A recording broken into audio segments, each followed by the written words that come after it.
Welcome to Broad Ideas. Welcome. Wait. Oh, that's Cabaret. Never mind. Welcome to Broad Ideas. We're about to welcome Rick Glassman, actor, comedian, podcast host. His podcast, Take Off Your Shoes with Rick Glassman. This was serious. Let's invite Rick.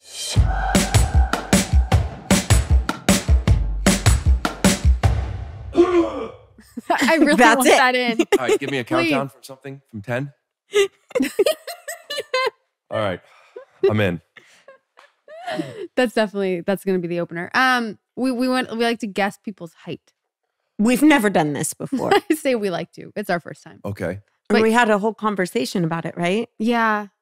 We'd had before. Do you want to share? Do you want to share with him? What we were saying? I want to know your thoughts on this, right? So Casper was like, we were talking about men and height. And he was saying, you can't ask men their height. And we said, well, what if we guess it? And he said, you got to make sure if you're going to guess a man's height, that he's at least 5'11" or over, right? And so when you walked in, we felt great relief because we thought we can play with him. Because you're assuming that I'm at least 5'11". You are. You know, you're not supposed to ask. I didn't know that. I know that you're not supposed to ask a man what month he was born. What? Yeah. Why? It sounds just about as ridiculous to me as the height thing. What is it? It just sounds ridiculous. It sounds like you're an astrology person. Yeah, well, no, I was just saying something arbitrary. You can't guess because if you guess a man's height, he would be offended if he wasn't at least 5'11". That's what we're told. Okay. How do you feel about that? It's personal. Well, you know you're tall, so you probably. Yeah, so do you want me to tell you how tall I am, or is the game guessing? No, we're going to guess. Do you have like a jingle for it? We'll put one in. Okay. Da-da, da-da, da-da, guess his height. Oh boy. I said oh boy. 6'2" is what I said. I was going to go 6'3". Yeah, 6 technically. Last I got checked, the doctor said 6'3", but because it was just under.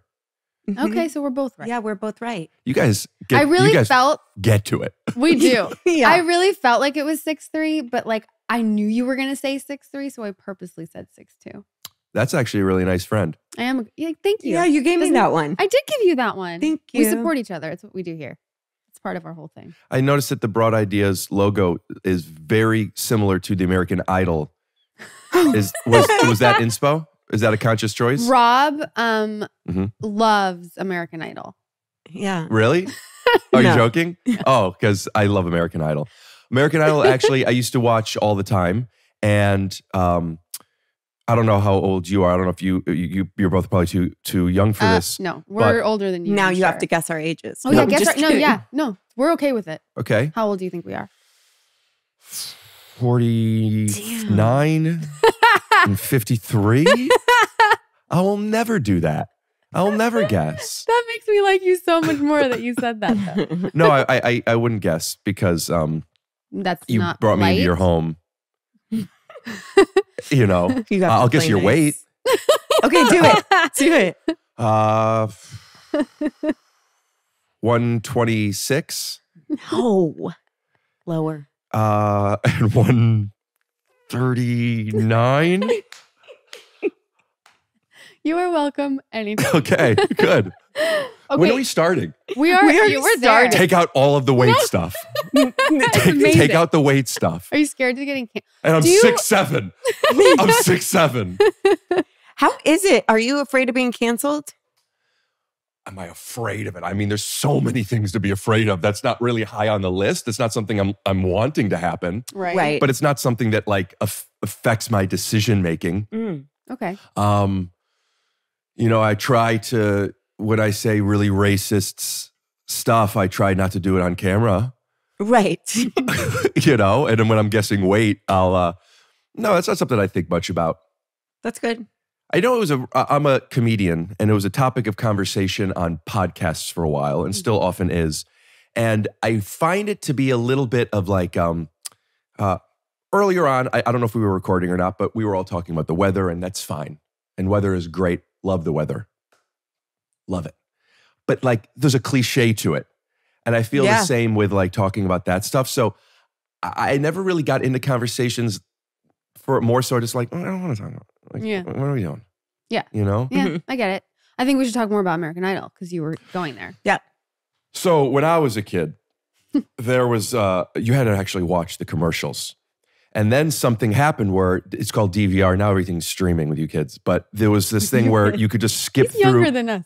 He's for sure younger than us. I'm 23. You could skip through all the commercials, but I would watch with my dad and he would always skip the commercials and I would ask him not to skip the commercials. And it was specific to American Idol because the reason is there's an extra 7.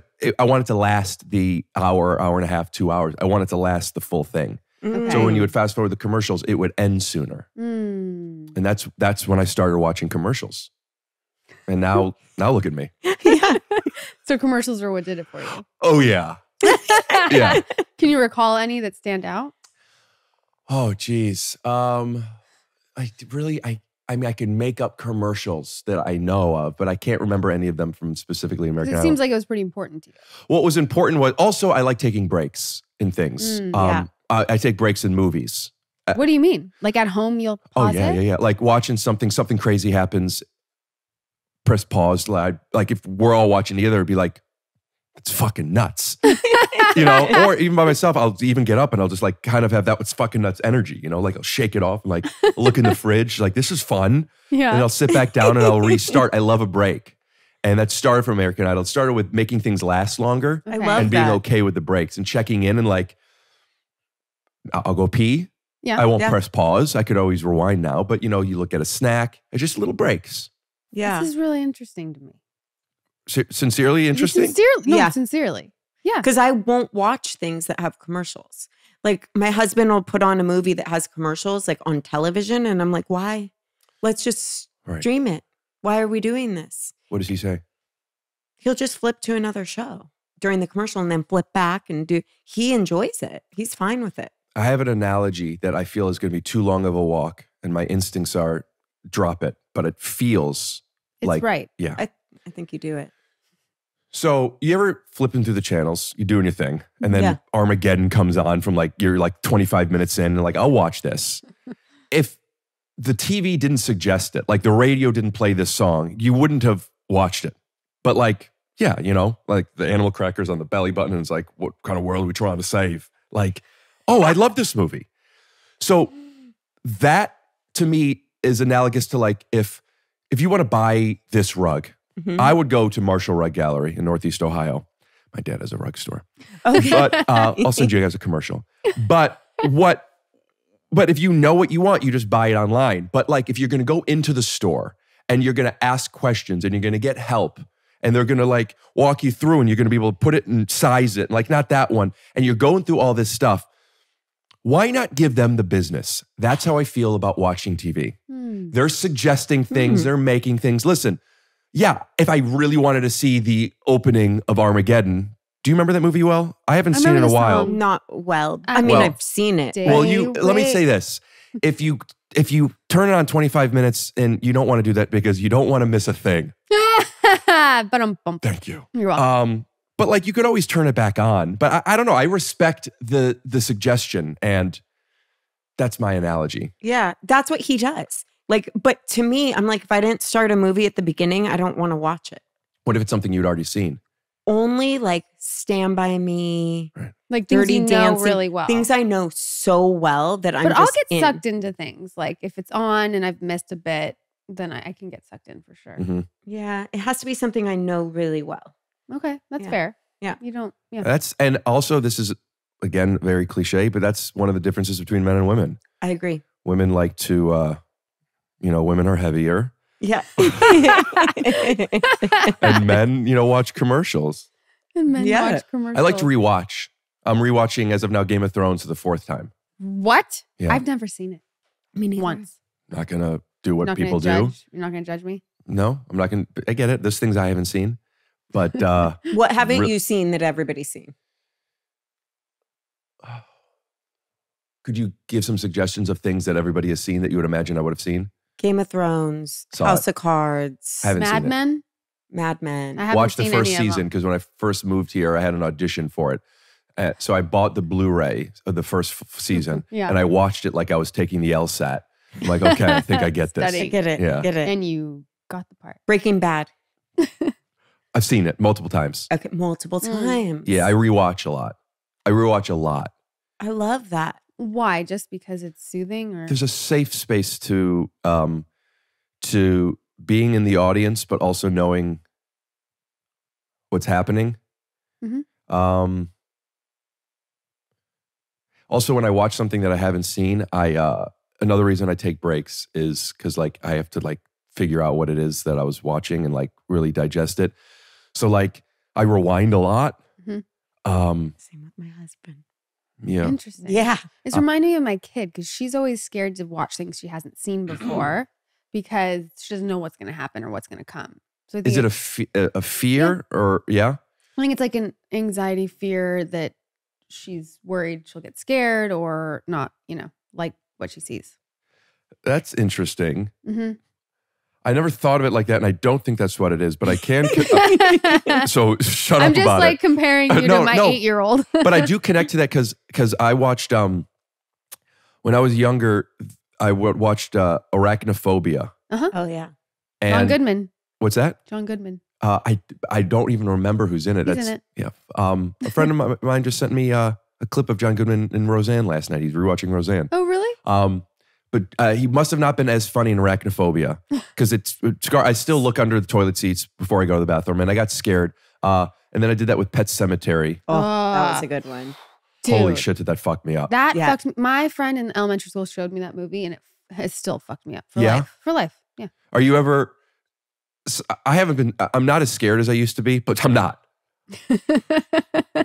But there are some times where I'm not even thinking about being scared. I'm just doing my thing and I'm walking around, turn the lights off, whatever. I'm good. Yeah. And then and then I run up the steps, Yeah, and of course. I can't have my feet off the bed. It just hits you sometimes.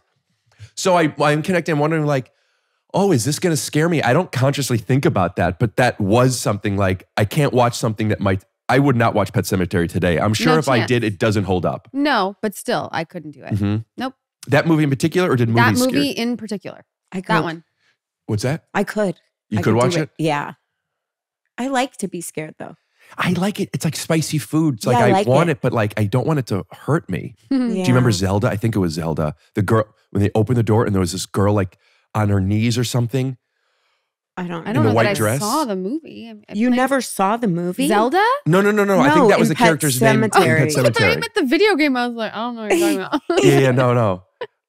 You remember that? I part? don't remember it. I haven't seen it in so long, but Traumatizing. I was at my parents' house a few months ago, and a moment scared. I hadn't been scared in a bit, and I went downstairs to get a glass of water. And I used to, when I was a kid, I would go downstairs, but you would go downstairs, and it was easy to go down the stairs because you could look to see where there's always a cat somewhere down there, and the cats could see the ghouls. So if a cat's fine, I'm fine. And then I would go out and get It's the like water. the flight attendant on a plane. Go ahead. yep. Yeah. You're welcome. I do that too. Seen. Yeah. Did you hear that, or did you figure that out? No, I just figured it out. Yeah. Yeah. Yeah. As a flight attendant, okay? I do Yeah. that all the time. All the time. What a funny observation. Mm-hmm. So yeah, when I was filling up a glass of water, and I wasn't even thinking about it going down the steps, but when I was going upstairs, I didn't see a cat, and I just, Oh, fuck. I'm 23, I'm like an adult, and I just ran. I got really good at running, keeping my hands straight without spilling the water, but that unlocked, and like, it's been a few months, I've been like 3-4 times, I just get scared at night sometimes. Yeah. Well, you spook yourself. Mm-hmm. I do it all the time. From my car to my door, Oh, forget it. When you're home? anywhere. Is it ghoul spooks, or is it like somebody's gonna real spooks? Yeah, probably like murder. Probably like real people murdering. Right. You Which is know? in your theme song. I'm not scared of, yeah. I'm not scared Yeah. of like ghosts or ghouls. Bragging. Oh, really? Yes, I am. I am bragging. Just spiders and pets. I'm not I scared was of spiders. wondering though, why are I have the kids- biggest spider right now. If you saw it, would you freak out? What do you mean? got Why'd you scared. point? What do you mean? It's outside. Yeah, it's It's a Yeah. thing? yeah, but I also I don't kill them. No, Uh-uh. I don't ever kill spiders. Well, you're not scared of them. That's true. But they say you're supposed to kill black widows. Oh, dude. Sometimes I'll put it in a cup and I'll be yelling. just, you get a piece of cardboard to Yeah, cover yeah. the cup. And then you take it outside? Ooh, yeah. That's nice of you. Yeah. And you're scared. I'm really scared. That's a But brave that's a thing. different kind of scared. That's a real fear. Okay. What's a fake fear? Ghouls. Well, maybe. I think it's a different place in my brain. Okay. Ghouls like monsters? Ghouls is anything that like is there that I can't see. Oh, like So- like Oh. supernatural type Like shit. spirit shit. No. No. No, Not it. okay.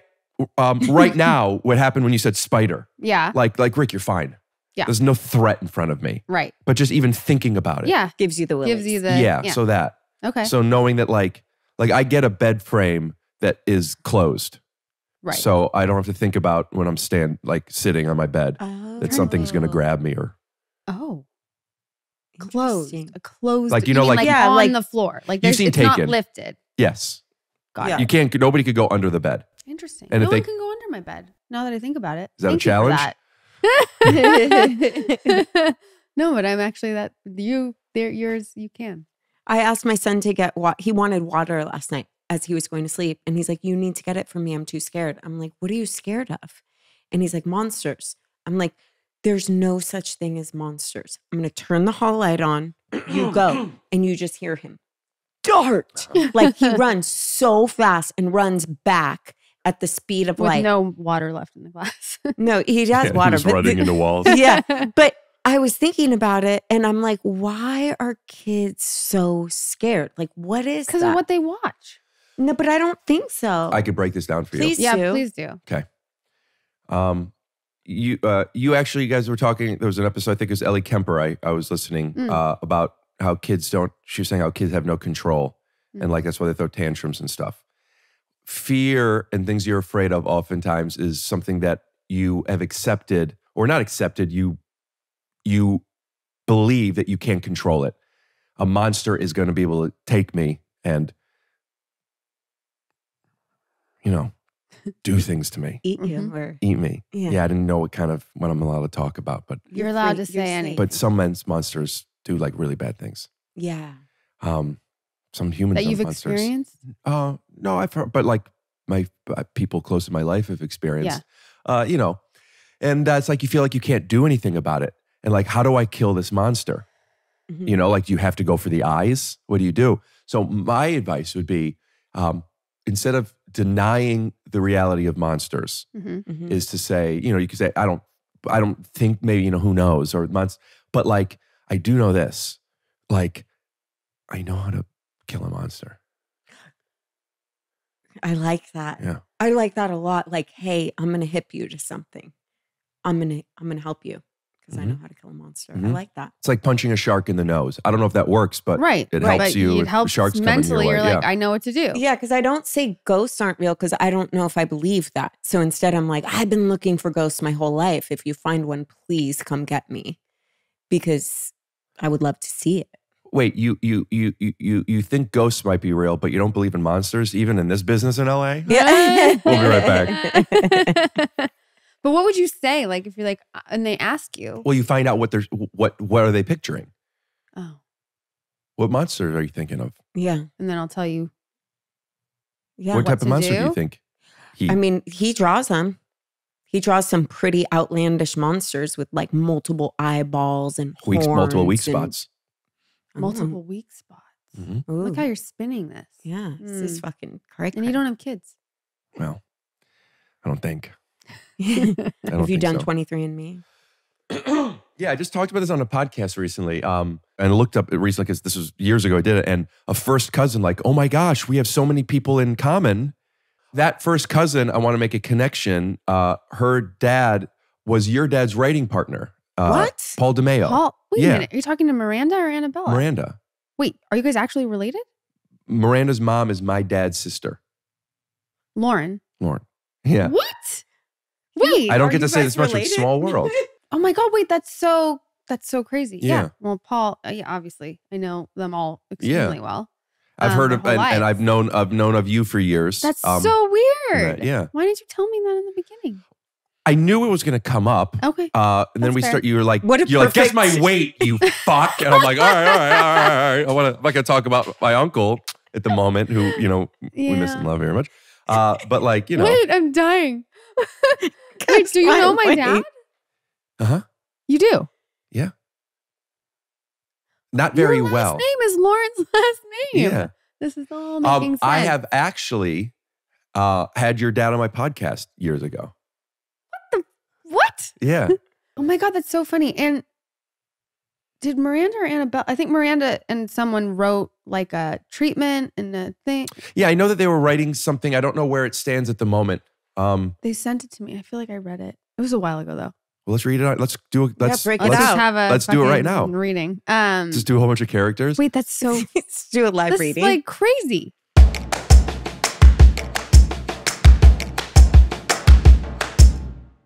We are supported by Spider Grip. Ho, ho, hold your phone and never drop it again with Spider Grip, the phone grip that won't slip. Looking for that perfect gift to buy this holiday season? Well, look no further. It's time to grip the freedom. Spider Grip rotates 360 degrees, props up as a stand. It even lays flat, locked in place. Just ask the big man in red. There's no reason to drop your phone in that green bean casserole. You need a phone grip that's made in the USA by the elves at the North Pole. You'll be pleasantly surprised with just how comfortable it is. Spider Grip's also functional and durable, and it's great for adults and for kids. Just head on over to spidergrip.com and share a little love. When it comes to phone grips, Santa will tell you that Spider Grip is #1. That's spidergrip.com, SPIDERGRIP.com. 2 eyes in spider and 2 eyes in grip. Use code IDEAS at checkout and get 30% off and free shipping. Happy holidays from Spider Grip. Broad Ideas is supported by Blissy. So I have been sleeping on my Blissy pillowcase, and let me tell you, I didn't know a pillowcase could make such a difference in my sleep and in my hair. It's time to upgrade your sleep with Blissy's award-winning 100% mulberry silk pillowcases. The holidays are just around the corner, and if you're looking for the best gift you can give, look no further than a Blissy silk pillowcase. Silk is honestly the most luxurious gift to give your friends or family. These are the perfect gift for any occasion. Plus, it comes in gift-ready packaging they'll be sure to love. Give yourself the gift of Blissy today, and you will want one for every room of the house. My daughter and I can no longer sleep without our Blissy silk pillowcases. That's how much we love them. Blissy silk pillowcases are the best silk pillowcases on the market. They have a ton of different prints and colors, and they make great gifts because there's an option for literally anyone. Men love them too. They have over 1.5 million raving fans, and you could be next. Try now risk-free for 60 nights at blissy.com/Rachel and get an additional 30% off. That's BLISSY.com/Rachel and use code Rachel to get an additional 30% off. Give yourself the gift of a good night's sleep with Blissy.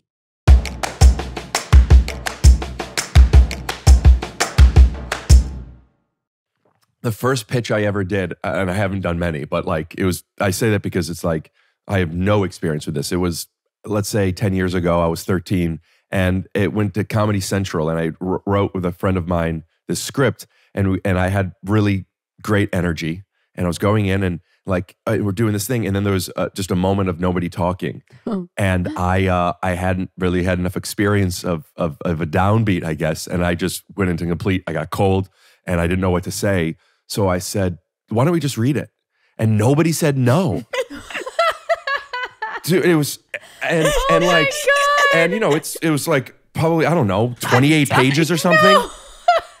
And then I was like doing bits. I was doing bits of like, no, this character would do this in this voice, and like trying to like be fun during it. Oh my God. And they were all doing it, and I didn't think much of it in the moment, other than like, oh, I was embarrassed and I did something that was kind of odd. And then I don't know, 8 years later or something, somebody told me, oh, I ran into Ian such and such and blah, blah, blah. And they were talking about the craziest pitch they ever had and they brought you up. And I was like, oh, I forgot about that. And he said he made us read the script in the room. And I forgot, that just made me think of it. Just nervous. Can we read my script now? Let's read it. Oh my God, that's amazing. Yeah. That one hit. That one hit hard. You can totally feel that in that room. Oh my God. Oh. I had a good pitch once. This was a good pitch. My business partner and I at the time went to Untitled Entertainment. We went to see a friend that worked there that was an assistant, okay? Just go visit our friend who's an assistant. And we had a deck of something we had wanted to pitch. Perfect. We wanted her to read it. She's an assistant. We thought maybe you could help us one day. It's your in. We go to the front and we say, oh, we're here for so-and-so. And they're like, okay, well, we had a power outage. So I have to walk back and get them. And we're like, okay. So everything was like chaotic and weird. So instead of her walking out to get us, it's her boss. Okay. And he's like, come on in. He doesn't know who the fuck we are. And we looked at each other and we're like, let's fucking go. Oh, and so we my just God. pitched him. And he's sitting there the whole time being like, Who the fuck? the fuck are these people? And then he walked us in and partnered us with someone. He was like, I'm going to take you to so-and-so. I think this is a great idea. And that's how Breaking Bad was made. And that's how Breaking Bad was made. Yeah, but that was a fun pitch. Yeah, I was waiting tables and Kevin James was eating at the restaurant, and I remember I wanted to, as a joke, I had a script with me, and I wanted as a joke to pretend it was mine and say, "Hey, would you read this?" And I chickened out, and I've thought about it many times since. I could have got a good laugh out of him. So you didn't do it? No. You're still do it thinking now? about it? Would I do it now? Yeah. If I was waiting tables and I had No, a script? just like doing it now and getting it to Kevin James, the same script. No. No. It wasn't my script. Oh, it was. No, I'm saying I was just That's reading the a laugh. script. Like I'm reading. Yeah, I was something. just making a joke Yeah. hey, would you read would you read my script? But if I ever had him on a podcast, I would maybe bring that up. You absolutely have to. Yeah. Bring that up. What restaurant was it? I was wondering the same thing. I needed a visual. You could talk me into telling you, but I want to tell you my initial thought. For some reason, I felt like I shouldn't say. Who cares? Yeah. It's called Larson's Steakhouse in Encino. Oh my God, yeah. Great. I've eaten there. Yeah? Yeah, We're Valley girls. absolutely. I mean, Yeah. There's one in Woodland why did you not Hills, want to too. say? I don't know, but there are some things, I make up my own rules. I fly by the seat of my own pants. And sometimes something feels like I shouldn't reveal it. And I don't necessarily know why, but I don't do it until I check in. That's cool. My cousin, a different You cousin. take breaks. Take breaks in life as well. My cousin, a different cousin, sent me her wedding invitation. Yeah. And I gave her my P.O. box address. Okay. Because I didn't know if she was putting addresses into some thing. And you're like, I don't want a mass amount of people having my address. I just felt uncomfortable giving. Is this if this was her? Wait, you have a PO box? I got a P.O. box. Listen, I'm not very famous, and but there's something that like even before I had a podcast, as if I was gonna say I'm a king. I just had a fair amount of friends that like would be stopped, and it always. I thought it was cool that people wanted to meet them, and I thought it was nice that they were celebrated. But it was a big turnoff for me. It was always very like, oh, Yeah. Mm-hmm. and then putting people touching you and just like knowing things about you. I feel this way about having a podcast. I know I've heard you guys talk about this before about like you don't think you're just talking in a room and then people know things and they deduce things about you. Mm-hmm. But I was just like, I don't want people knowing things about me. Mm-hmm. That's fair. And one of the first things was, doctor's offices. I don't want to give them my address because it's on file with my name somewhere and who knows who has access to it. It's definitely a paranoid thing. I shred everything. You shred everything. I shred everything. I shred things that are direct mail pieces that don't say my name. It says resident. Because if I put it in the garbage, what if they're going to find the thing I blew my nose in and clone me? You know what I mean? I don't know. Do you have OCD? Thank you for asking, but yes. Yeah. Yeah. That's interesting to me. Yeah, Because I feel like I can go there in my brain and then you keep going and going, but like I think I stop You myself. don't give out your address? I'm not talking about my address. I'm talking about like the mental pattern of like going down the line of like what could happen, XYZ. You, do you have experience with weird shit too? Because I have to imagine you have experienced some weird shit like that. Some weird shit.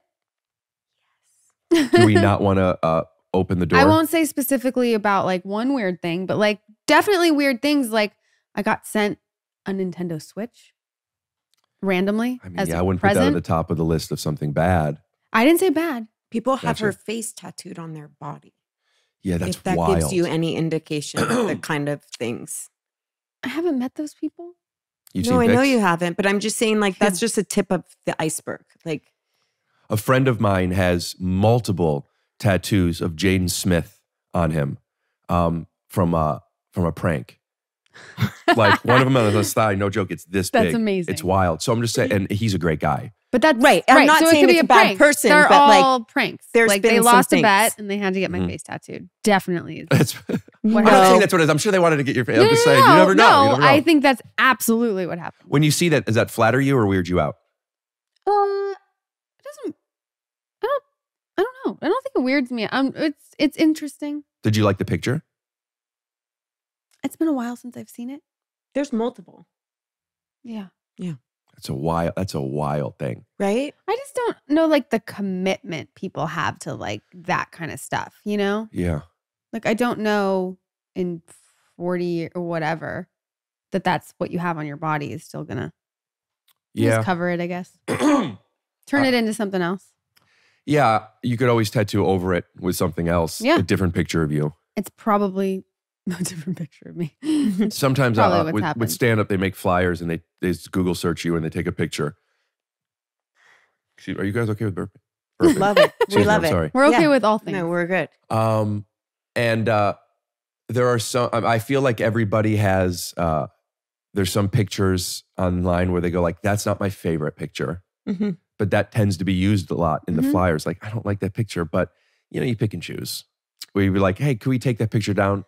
Whatever. It is what it is. Yeah. But if somebody Googled me and decided to get a tattoo of me where it's something And it's just, that. and it's one of those bad pictures, and I saw that, I would probably be like, could you like, Can we do a redo? Could you change yeah, so it? if you're Yeah. going to I'll sit tattoo for me, you. ask me. I'll sit for you. Yeah. Yeah. Can we redo this? Yeah. Yeah. Have you ever had any weird stuff happen to you, or is it all just precautionary? I don't know. I don't like, I'm interested in your stories. Oh, okay. I don't know. I don't know. Oh, that means He's you checking know. in. He's checking in. You check in. He's You checking check in. in on it and you Yeah. let us know if it's something you want to share. Let's pause. Let me take a look in the fridge. Yeah. I don't know. Also, weird is like some things you don't, that's weird. Whether it is or not, like if I got a Nintendo Switch sent to me to my P.O. box Yeah. and a person had messaged me, hey dude, I heard you talking about this and I want to send it, I would be like, oh, that's so nice. Yeah. If I didn't get the message, or if I just got a message when someone's saying I'm sending a Nintendo Switch and like their avatar was just an egg, and then I would be like, what the fuck is this? And I'd be convinced that like this has been modified in some way where there's a microphone in the Nintendo Switch to where now I don't even want to regift it to somebody because that's not fair. So what do I do with it? And it feels so wasteful. And yeah, I would keep it outside. Keep it outside. Because like I can't throw it away. I mean, it's just. But that's actually smart. Like that would have never crossed my mind. No. I'd be like, oh, a Nintendo Switch. Me too. I wouldn't. It never would have. Like, Yeah. of course. Why would they not put a camera in there? Yeah. That's my advice to everybody. Listen, See, don't you are trust giving people me and new shred all your mail. fears. Mike. Wait, what? You're like, you're helping us. I'm like, you're giving me newfound fears. But Oh, no, those I are the feel two safer. sides. Those are the same things. But it's a fucking exhausting. Mm. Yeah. My grandma has so many superstitious things. Never put a hat on a bed. You ever heard that one? Yes, of course. We're very in tune with superstitions. So when I hear them, I sometimes adopt them. So like, don't tell me these things. Right. Right. Right. Because if you don't know, then you don't have to worry about it. So that was kind of my point of like, oh, you're unlocking these things, and it seems like you could take this. You're like, Yeah. fuck, She can take this. fuck you to your son. Goblins aren't real. None of this stuff. Like that's a great place to be. Right. Yeah. I think, my mom has programmed me to like not with the superstitious stuff too. She'll just be like, just don't buy into it. Mm-hmm. Do you put your purse on the ground? Yeah. Oh, you do? She tells me not to put my purse on the ground, but that's not superstition. That's just, Well, it says that's where your money's going to go. I never heard that before. Thank you. That's why you don't put your See? purse on the ground. See? Oh. Now I'm hearing all these things and now I You don't take them care. on. You'll put it. I'll still put it on the ground. Well, yeah. So when somebody comes over my place, if it's a woman typically, and she has a purse or a bag, I ask if it's a floor bag or not. Not for superstitious reasons, but like if it's a floor bag, then you could put it on the floor. Like, because then they'll take a floor bag and they'll put it on the couch, and it's like that's a floor bag. Awkward. It's a floor bag. It's been on the floor. Do women come in and say this is a couch bag? I found that they don't think about floor bags or not. Most don't. So they'll go like this. Like, I mean, if I ask is this a floor bag? A lot of times we'll go, no, because they don't know what that means. I'm saying, do you put this on the floor? They go, yeah. I go, all right, well, could we just keep it on the floor? You want it on the floor. Because of the germs and the dirt. Yeah. That's not a superstition thing as much as just like. Yeah. Yucky. Yeah. So I get not putting a purse on the floor. Are people even listening to this anymore? At this point, I feel like I'm coming in with my best stuff. Oh my, no, this is actually. This is the shit they love. We talk about. I love it. I'm like, I've never heard. No one in my life has ever been like, is that a floor bag? I put my purse on the floor the other day for 2 minutes outside in the hallway, and I knew it was there, and I was like, I can't fucking do it. And I had to excuse myself and go move it and put it up. So money's good right now then. Yeah, I love it being high. Yeah. You know, didn't want to fuck with that. I never knew that was the meaning though. But a floor bag would be like shoes. A duffel bag. Do people something like sleepover bags? Yeah. Those aren't purses. So the wallet's not in them. They can go on the floor. Anything that's been on the floor stays on the floor. So I have my podcast is called Take Your Shoes Off. Mm-hmm. Oh, I was just gonna say, I bet everyone has to take their shoes off. Yeah, which is kind of like a gateway rule. Mm-hmm. People take your shoes off. Sure. And while I'm explaining the rules, let me tell you a couple other things. Yeah. I have like a blanket down on the couch, and a tray. Like keep stuff on. It's outdoor stuff. Anything that's been on the floor outdoor, I'm weirded out with in my place. Yeah, so like traveling bags, that's all been airports. Yeah, I wipe the wheels down whenever I like. How did you do at the pandemic? Brutal. It was rough. Yeah, it was. I had really bad OCD as a kid. Like the type of OCD where it's not just like turning your cup. Like like what? Can you I talk mean, about it would take me. I remember putting clothes on was always very tough because I had to keep doing it. Mm-hmm. And I remember my mom would always wake me up. And once I woke up before my mom woke me up, and I had like 15 minutes before I knew my mom was going to wake me up. So I'm going to surprise her. I'm going to get dressed because it takes me so long. And then when she says time to get up, I'll be like, take the covers off. Look at this, Ma. Mm-hmm. And it took me the whole time just to get my socks on. And I remember, and then my mom was coming and I hid in bed. She goes, time to get up. And I still like, look.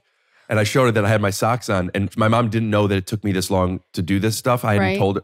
I just thought it takes a long time to put socks. That was when I first realized.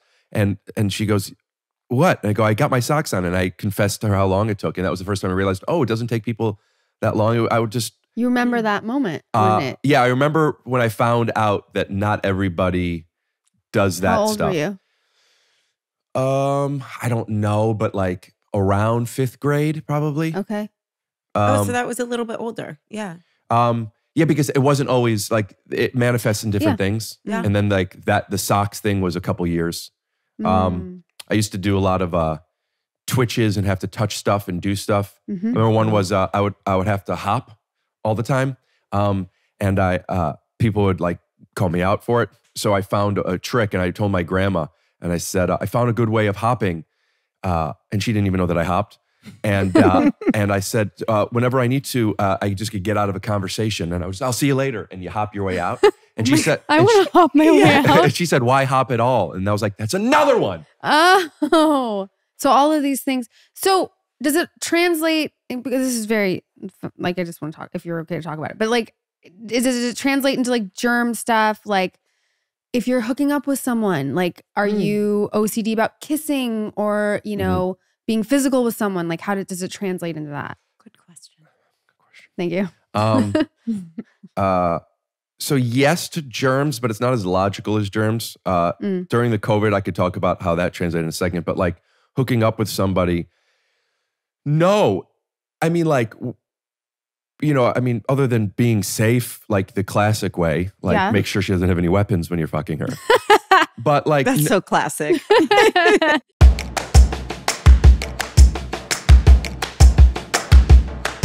Broad Ideas is supported by Kudo Popcorn. Are you looking for a snack that's not only delicious, but also packed with protein to power your day? Look no further than Kudo Popcorn.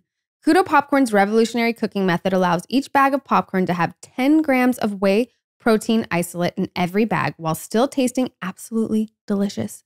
Yes, you heard that right. 10 grams of protein in every bag is equivalent to 2 eggs. For the moms out there, imagine having a delicious snack you can share with your kids guilt-free. Kudo Protein Popcorn is perfect to keep around when you or your little ones need a protein boost in your day. They also have snack-sized 1-ounce bags packed with 5 grams of protein for the moms on the go. My daughter loves popcorn, and now I can give her popcorn packed with protein, and that just feels so good. You'll be amazed how Kudo Popcorn has somehow made your favorite healthy snack even tastier and healthier. For a limited time, my listeners get an exclusive 25% off discount when they use the code IDEAS at kudosnacks.com. That's 25% off with code IDEAS at KUDOsnacks.com. Treat yourself to a snack that understands your lifestyle and join the Kudo movement. Broad Ideas is supported by Lumi. Let's face it, the holidays are stressful.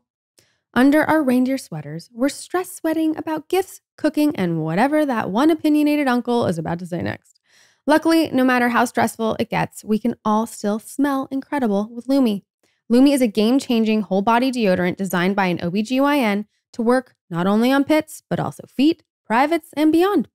No matter where you use it, Lumi is clinically proven to block odor all day long, all thanks to its one-of-a-kind pH-optimized formula. And they've got over 275,000 five-star reviews to show for it. This holiday season, cross BO off your list of things to worry about. Lumi has you covered. I love how Lumi smells, and I love you can use it anywhere, anytime. I personally use it on my pits, but would not be afraid to try it anywhere else. Lumi's starter pack is perfect for new customers. It comes with a solid stick deodorant, cream tube deodorant, 2 free products of your choice like mini body wash and deodorant wipes, and free shipping. As a special offer for listeners, new customers get $5 off Lumi's starter pack with our exclusive code and link. And for a limited time, returning customers can get $5 off their next purchase of $30 or more, too. Use code IDEAS at lumideodorant.com. LUMEDEODORANT.com. Thank you, Lumi, for making this holiday season smell a whole lot better.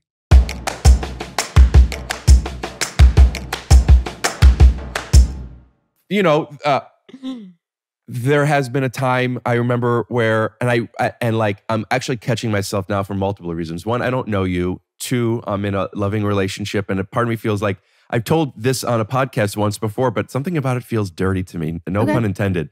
But there was a moment where a girl came over, and we were going to do some things, whatever. She put her purse on the bed, and you were done. I thought I was done. We took a break. He likes breaks. But there's other dirtier stuff than the bag. But I have subscribed to the bag is not okay. You have these rules that it's not germs because there's other things dirtier. Right. But hats, bags, they're not allowed on the bed. So it's just these things. So when I was a kid, there was tons of them that I have since gotten better at. And then how do you get better at? Is it immersion therapy mostly? Wow. I'm allowed to be scared of a spider, but don't stop that from putting it in the cup and taking it outside. People still, this isn't just related to OCD, but people talk about stand up, and I get nervous all the time still. I've been doing it for 14 or so years. People talk about being scared about stuff, and they'll be like, don't be scared or don't be nervous. And I don't connect to that. Right. I am scared, I am nervous, but don't let that don't let that stop me from doing the thing. Yep. And once you kind of accept that I'm supposed to be nervous, it's easier. I could be nervous, and at least I'm present as a nervous person as opposed to pretending I'm not. So I'm allowed to be touching this stuff. I'm allowed to be doing this stuff. I gave myself that right as opposed to things I had been told, which is just stop, just don't. But then when you're able to, sometimes don't, or touch it less. Let the socks be uncomfortable.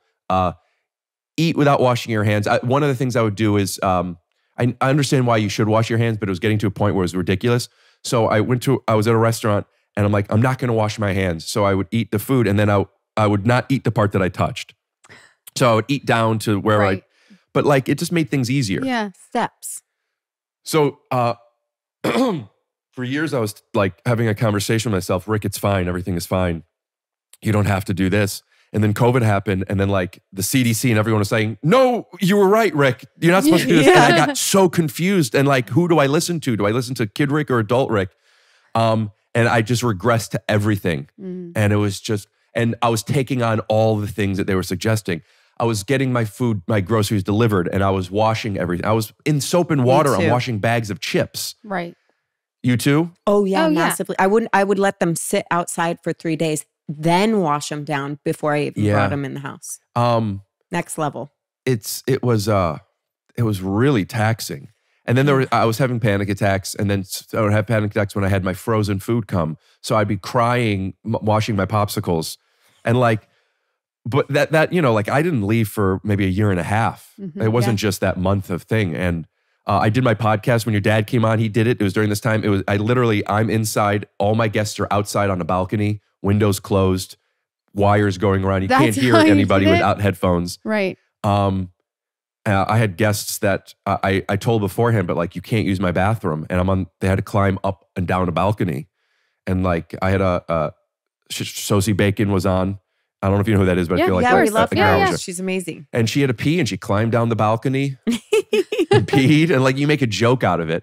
But yeah, it was it's not logical. I wasn't even thinking you're going to give me COVID. It wasn't COVID. It was just like, this is a new rule, and you have to listen to your rules. That I've never articulated it that way before. Yeah, interesting. It's almost, it's like. Yeah, I guess it's like a religion in a way. Like, these are the commandments that you just blindly follow. Yeah, that's exactly the way it's described. It's these rules, and it doesn't have to make sense anymore. It's that it was established, and you have to abide by it, right? Yeah, and for 20 years, I was, I understand that my age bit's broken, but I was like policing those rules and like breaking them down and why they're not true. And then like that, it turned out like, nope, this is like, you don't believe in ghosts and everything and you're good. And then all of a sudden you see a ghost or a monster or something. You're like, wait a minute. Yeah. Right. This was all fucking real. Right. Right. And still I've gotten so much better, but it's worse than it. My OCD is still significantly worse than it was before COVID came. And like, I still have to like what I did with, what was it? We were talking about the restaurant. It's the same spot in my brain where I'd be like, wait, hold on, is this okay? Right. And like, I'm doing that a lot now. And it's exhausting. How does that show up in relationship? It's tough. I believe it's tough for my girlfriend as well. Have you been with her? Like, did you go through the pandemic with her? Or? So I dated a girl, somebody else, for 2+ years. She lived in London, and I was there. And then I flew home the beginning of March, and she was coming the next week. And then lockdown happened during that time. So like there was 6 months or so without. So I was living alone. And I think we had only been dating for a few months at that point. I think having 6 months of her not having to live with me, but being a support system, helped her better understand without it affecting her life. Which is kind of an interesting way to ease in. My current girlfriend, we've been together since officially February, and she's very, I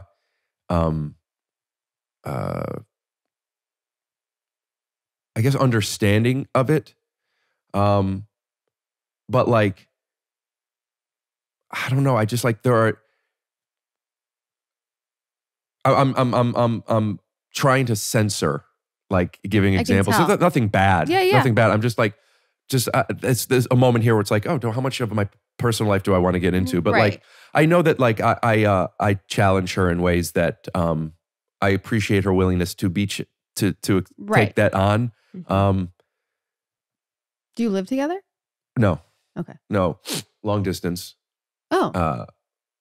So when we are together, like from the beginning, before like a long distance relationship is you guys are either literally living together or you're not together at all. So there is no grace period of like, Right. I'll come over for a few hours. Right. Right. If not, Right. if you need your space or I Yeah. need my space.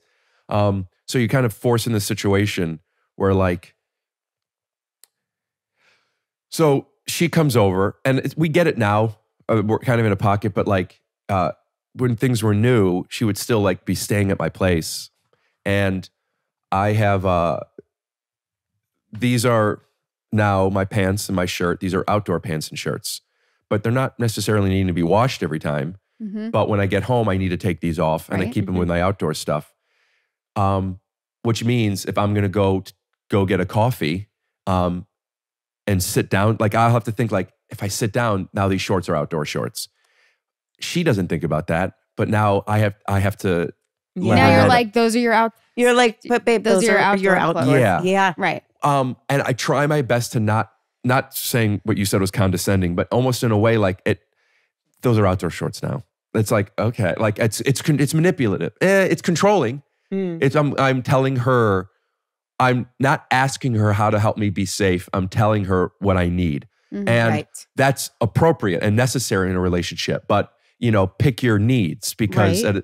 she should not be and cannot be responsible for meeting all of them. Right. But at the same time, I cannot have you staying in my home without these things. So does she meet you? And- She does. And I have found ways of making it more palatable. Okay. For example, I have made chairs in my place, outdoor chairs Got it. inside. So that's you meeting in the sweet. middle. That's meeting. Yeah. Yeah, I wouldn't say I would say that she has to meet me. She meets you more than you meet her. She's meeting me a little more Yeah. in my home. Right. That Only makes in my sense. home. Yeah. But like she comes over like if she has a flight in and she gets in at midnight, there has been a time where she didn't shower and then I just washed my bed the next day and that's fine too. But like she's gonna shower. We take off our, like you come in from the plane to me, Yeah. The you worst. you Yeah. walk in. Yeah. Let's Yeah. take off your clothes. Nice to Yeah. meet you, by the way. Take off your clothes. Yeah. You know what I mean? And like, so yeah. And there are other things sometimes if we're at restaurants and things are facing a certain way. Right. Most of the time I don't say anything, but sometimes I have to. And then I don't have to find moments where like, where's her safe space? She has her things. Am I encroaching? And then I try and use language like, hey, I'm feeling a little anxious today. There's some things that could maybe help. Or is this something that you're open to? And I think that's the right thing, but then I don't know if I'm putting her on the spot. And I've just noticed in this relationship in particular, I've become more aware of how much are my things bleeding into hers. And it has been making me try and do it less, but then I'm swallowing more and I'm in my head more with it.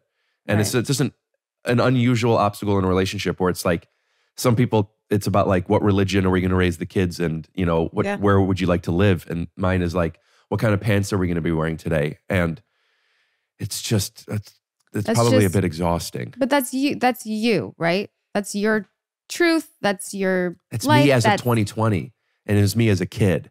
Right. But it's you. Yeah. But it's you. And she knows. And Yeah. she's aware and you're very openly communicative about it. Arguably too much, but yeah. Right. Well, but she's opting in, right? Yeah. So I just don't like it. you I don't want to say struggle, but like you have conflicts within yourself about the things. I'm asking. I'm not. Yeah, no, I understand. Insinuating. I'm just feeling I'm just getting it like, having some feels about it. Yeah. Yeah, If it's too much, we don't have. no, it's nice. There were things that I came into some awareness about myself 6 or 7 years ago that I didn't like and I didn't know. I didn't realize how I was making people feel and some of the choices and the risks I was taking comedically wasn't just gambling on a joke, but making people uncomfortable. And like it gave me this taste of like, oh, like, I don't know if I go back and apologize. It was nothing like grotesque, but just like, oh, and it was, I don't know if shame is the right word, but it's definitely in that family. Like it was like, this needs to change. And I made real conscious effort to do it, asking lots of questions, lots of therapy. There was a period in my life where I was saying sorry a lot, which I didn't need to be saying preemptively. Sorry, by the way, if I'm clearing my throat too much. Like I could acknowledge it in a way. I was just giving you an example. Right. Like I could acknowledge it in a way, but I was like, wait, you're not. I know. But like, but where I'm like, and I'm not going to get you. I was just making like needing to validate and check in because I realized that oftentimes people don't know how they really feel, let alone feel comfortable enough to tell you how they feel. They're just gonna be like, yeah, things are good. Yeah, enjoy yourself. Don't worry about it. Right. And then I got to a point where I was, not only was I accepting of my quirks and the things I really love who I am, and I'm, and I have a better idea of where the line is not to cross. And I was really proud of myself. And then something happened where it then brought me back again to like, this one I can't fix. Like I could not make as many jokes. I could check in with how people feel. I could recognize that when people squint, maybe like they're feeling something that they're not expressing verbally. This one I'm really struggling with. So it's like, I don't like some things about me. And yes, this is who I am and she's accepting of it. But like, I'm just like fucking, I make bits about it, like, I make jokes about it and that makes it, I think, easier for me to feel safe. But then I'm just exhausted from like, I don't want to have to make a joke about this. Just bring clean socks when you come to my house. I have so many socks now to give people. And I have so many bits with the socks. And then people are just like, some people don't want to wear somebody else's sock. And like, but you have to. Right. And I'm telling you what you have to do. And I just, I don't know. I haven't been able to beat this one. Right. I think it's so amazing though that you talk so openly about all of it. Yeah. Because I'm sure there's a lot of people I know there's a lot of people that can relate, and I know there's a lot of people that don't know how to talk about it. Yeah. Right? Of course. Also, I think the key that you keep hitting on, which I think is the most important part, and I'm sure you've worked on this for years, but the word that you keep saying is safe. And there's something that, it's like me as a mom, like it makes me want to cry for you. I'm like, I want him to feel safe, and there's some sort of safety that I've noticed with people with any form of OCD. I had it not as much in behavior, but in obsessive thinking, like to the point of really needing help. Yeah. And what it came down to is just this deep craving for safety. And all of those things that you're doing, you're not doing them to be difficult or to impose what you think is right or wrong. You're doing it because you want to feel safe. And I think that when you communicate that to people, it's a lot easier for them to change their socks. Yeah. And also for you to know that like, I feel safe. Like, I feel safe if their socks are dirty, trying it, right? Like trying those kind of safety tools. I'm being defensive, but I want to say it's more so when people come over with shoes without socks. It's more what I meant. Oh, like this. Yeah. Which is fine in any place but my house. Let me ask you, because this is I was going to ask you that because I had sandals on, so I don't have socks on.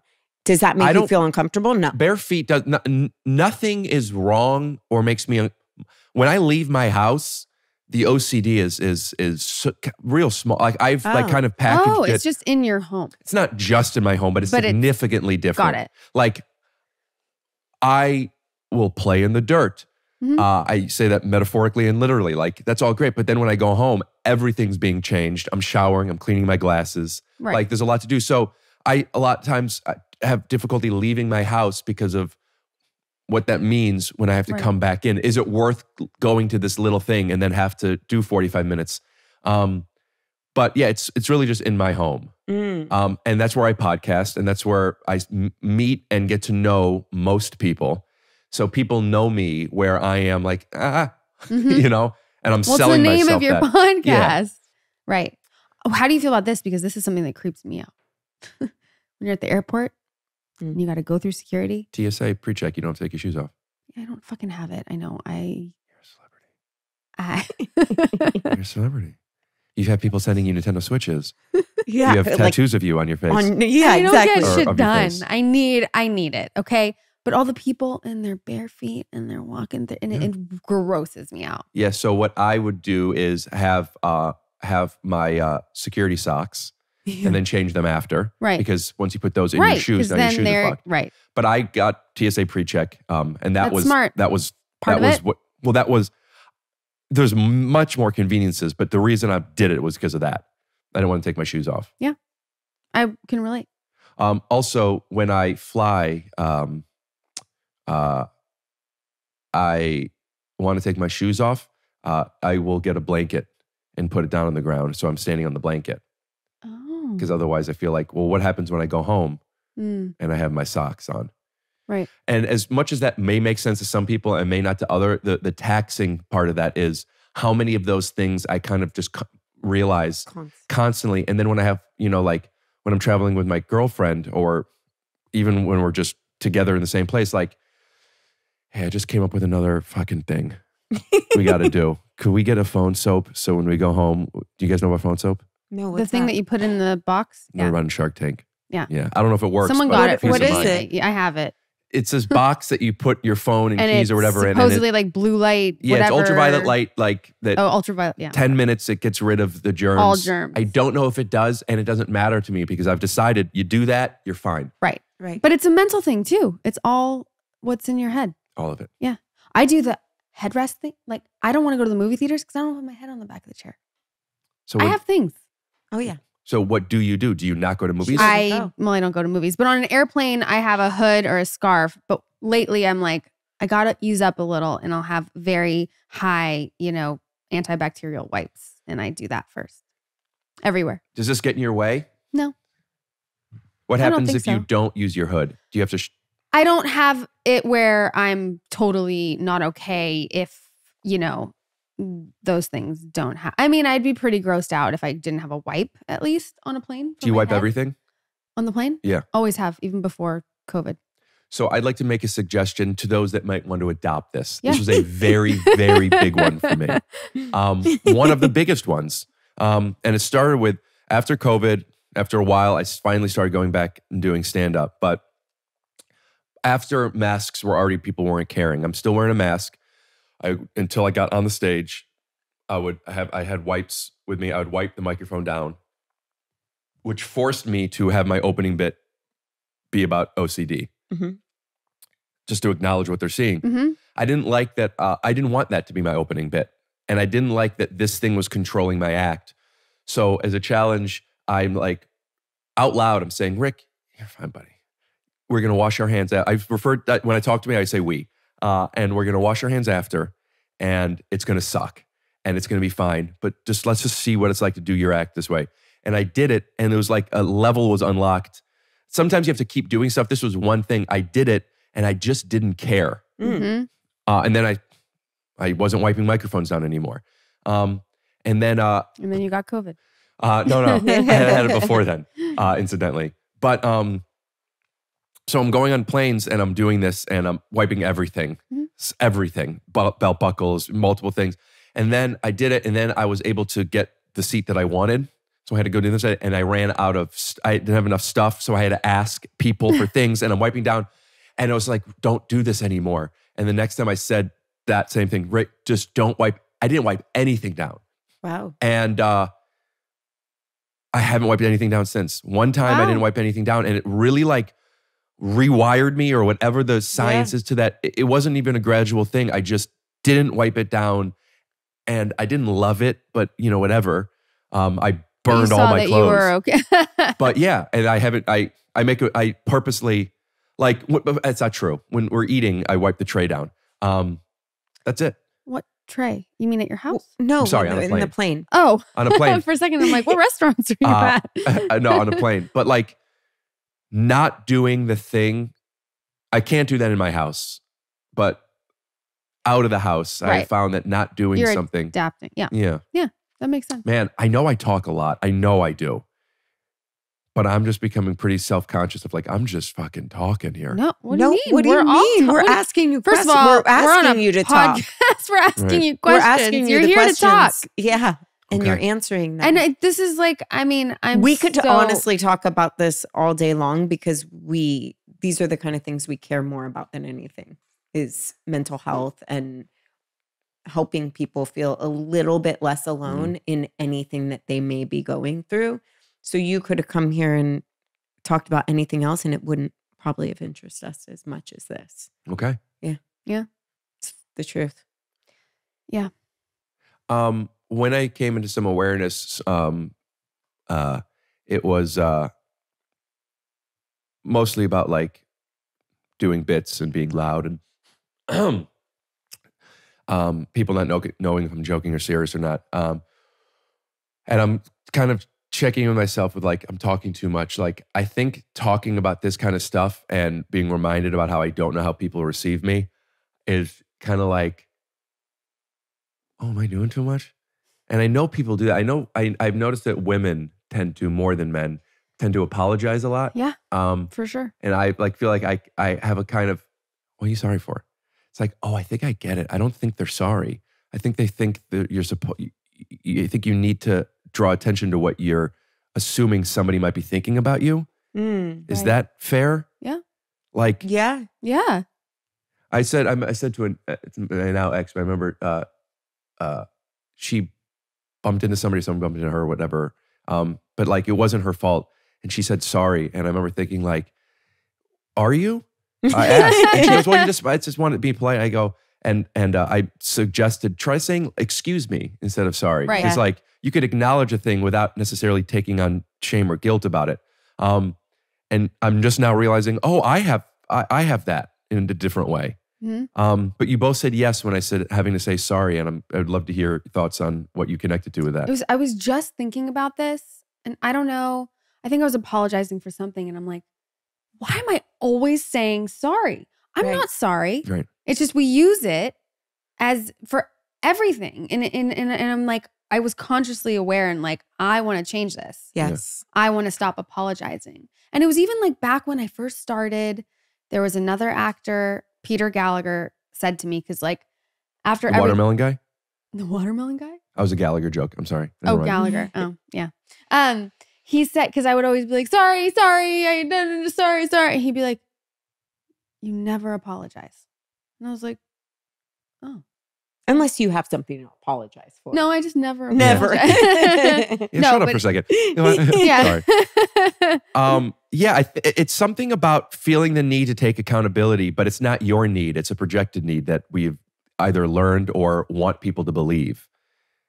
And it's a perfect example though, someone bumping into you. And you'd be like, oh, sorry. And you're like, you didn't, like you bumped into me. Like, it's just an interesting thing that you were programmed that way. I saw something that wasn't these words, but like I adopted, I'm just going to paraphrase like what I took from it, where like, sorry is something that I don't make promises. I will. Typically I don't.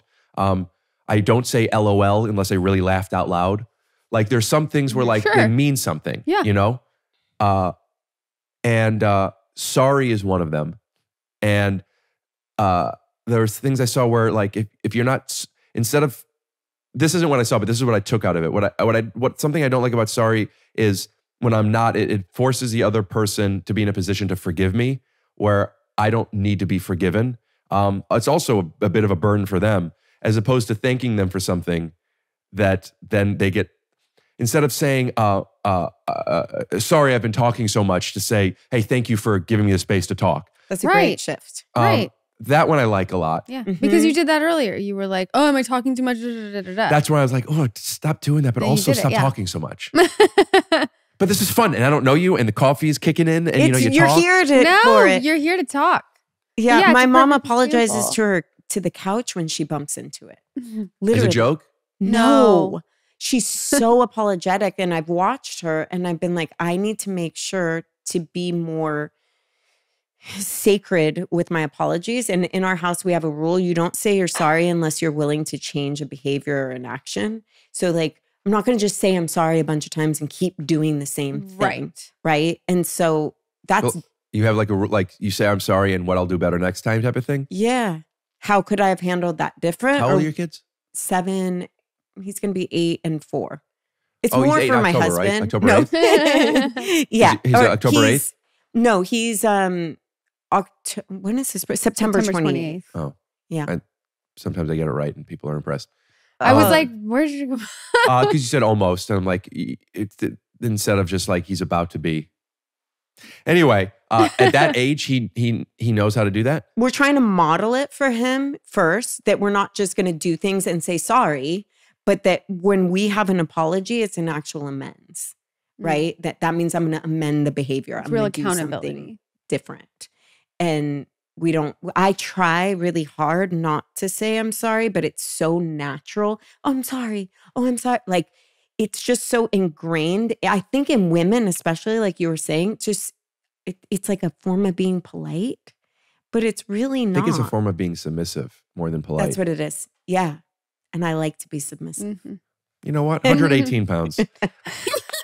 Lower. 21. Lower. How old are you? 39. You're being serious.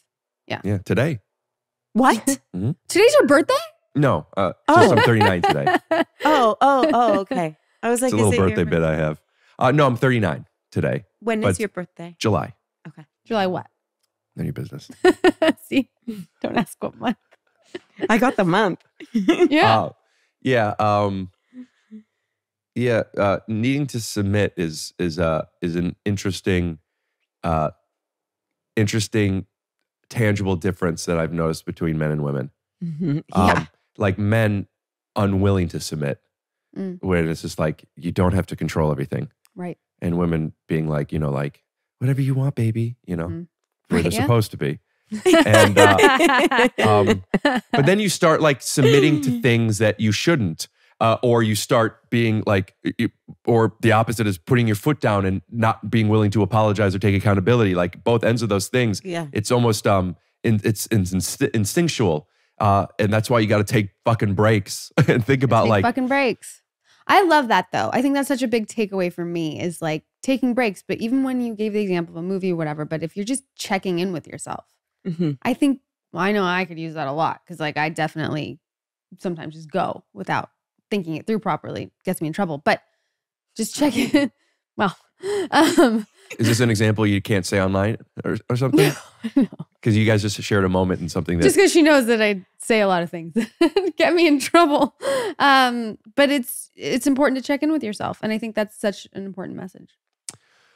It's one of my superpowers, I think, but it's also part of what's so exhausting. I would love to, you develop a shorthand with yourself when you've been in this example, a certain example enough, but like whenever I feel something, like I realize like, oh, it's okay that I'm talking, but like I felt something and I just like trying to check in and especially ask other people like, what do you have about this? But checking in whenever I feel anything uncomfortable is like, has really helped me better understand how I'm feeling, not necessarily why, or I can't always control it, but to know why you're feeling a certain way. And that's something that I want more from the people in my life. And I have these long conversations with people that are close and a lot, that's why I said earlier, but people don't know how they're feeling.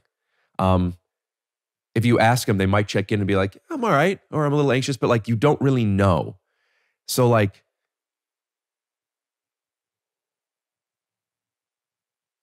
so what are we doing? I mean, like when you have to ask people how you doing and they say, good, how are you? Like, I understand it's a pleasantry and a thing, but like, you don't even know how you are. And I think where I'm not triggered right now, but I think why I'm like, yeah, and here's my stance on this is like, when I found out how some people thought about me and some things that I had no fucking idea. And yeah, I have to keep my side of the street clean, and I'm accountable for everything I should be, at least that I'm aware of. But like, if you don't tell me that I need to have a coaster, and I don't have that rule, And then you resent me for not using this coaster because you were just being, I don't want to have to tell you, I was being a good host. I mean, this is such a low stakes example, but like, tell me. Yeah. But like, they don't know. I've talked about this on my podcast before, and I always have to say that because it's like, I get uncomfortable retelling stories. But like, one of the things that kind of brought me into some of this awareness, I guess I would say the inciting incident to it at least, was I was in this basketball game for a while, for years, and the guy whose game it is told me, he sent me an email saying, hey, some of the guys in the game don't want you playing anymore. And you could come back, but just take a couple weeks off, think about it. And he gave some examples. And I was like, I was embarrassed and also like, I'm a great basketball player. What are you talking about? Everyone wants me here. It was so far off from the way I thought. And like, I was embarrassed and I felt bad. And then when I came out the other end, I still like, I guess I could have not done those things, but I was like, why are they telling him? Right. Why don't you just tell me what bothers you?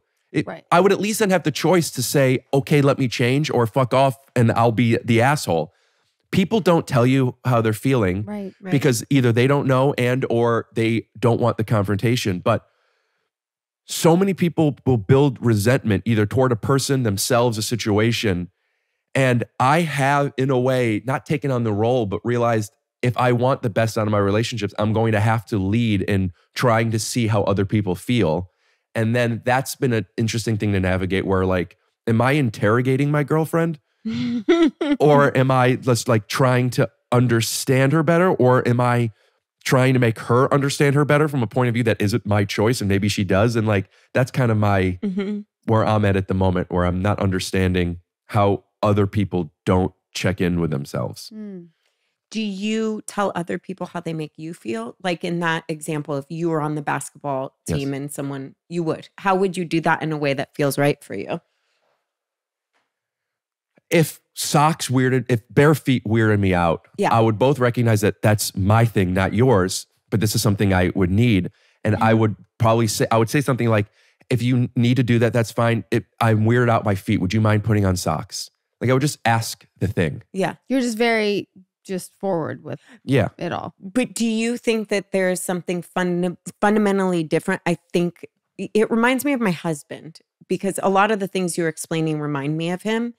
And I think that there's a certain part in his filter that he doesn't overtake responsibility for other people. He would be able to say that, right? Overtake responsibility. What do you mean? Like no people pleasing, no, you know what I mean? He's not just a people pleaser. forward. Like if something bothered him, it wouldn't be hard for him to say. Right. He would say, that really is making me feel uncomfortable. Would you mind putting on socks? Yeah. Right. Or he would leave or do whatever it is.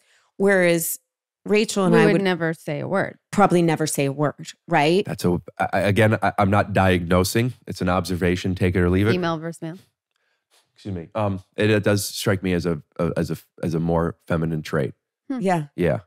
But what about the guys on the basketball team? Like, why can't they just, do you think people in general are trying to avoid confrontation all the time? Or because people aren't trained to be honest, one with themselves or with other people. Yeah. Right. And so as a society, I think it's a lot of people going to the big guy and saying what they feel versus saying, hey, man. Yeah. I think there's a lot of layers to that. And the first one I want to acknowledge is people aren't trained to be honest. Or I think that was kind of the point of me bringing that up, which is if you don't know what you're feeling and why, it makes it a lot harder to communicate it to someone else. Conversely, it makes it a lot easier to either not communicate to someone else or pass that responsibility on.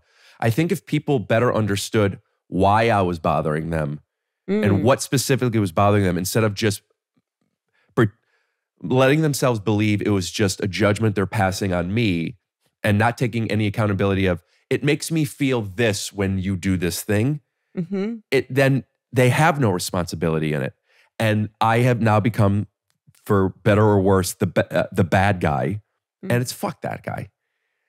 So why, I don't need to tell him, just get him the fuck out of here. Because it's not about these two guys' feelings. It's about me. And they've made it about me.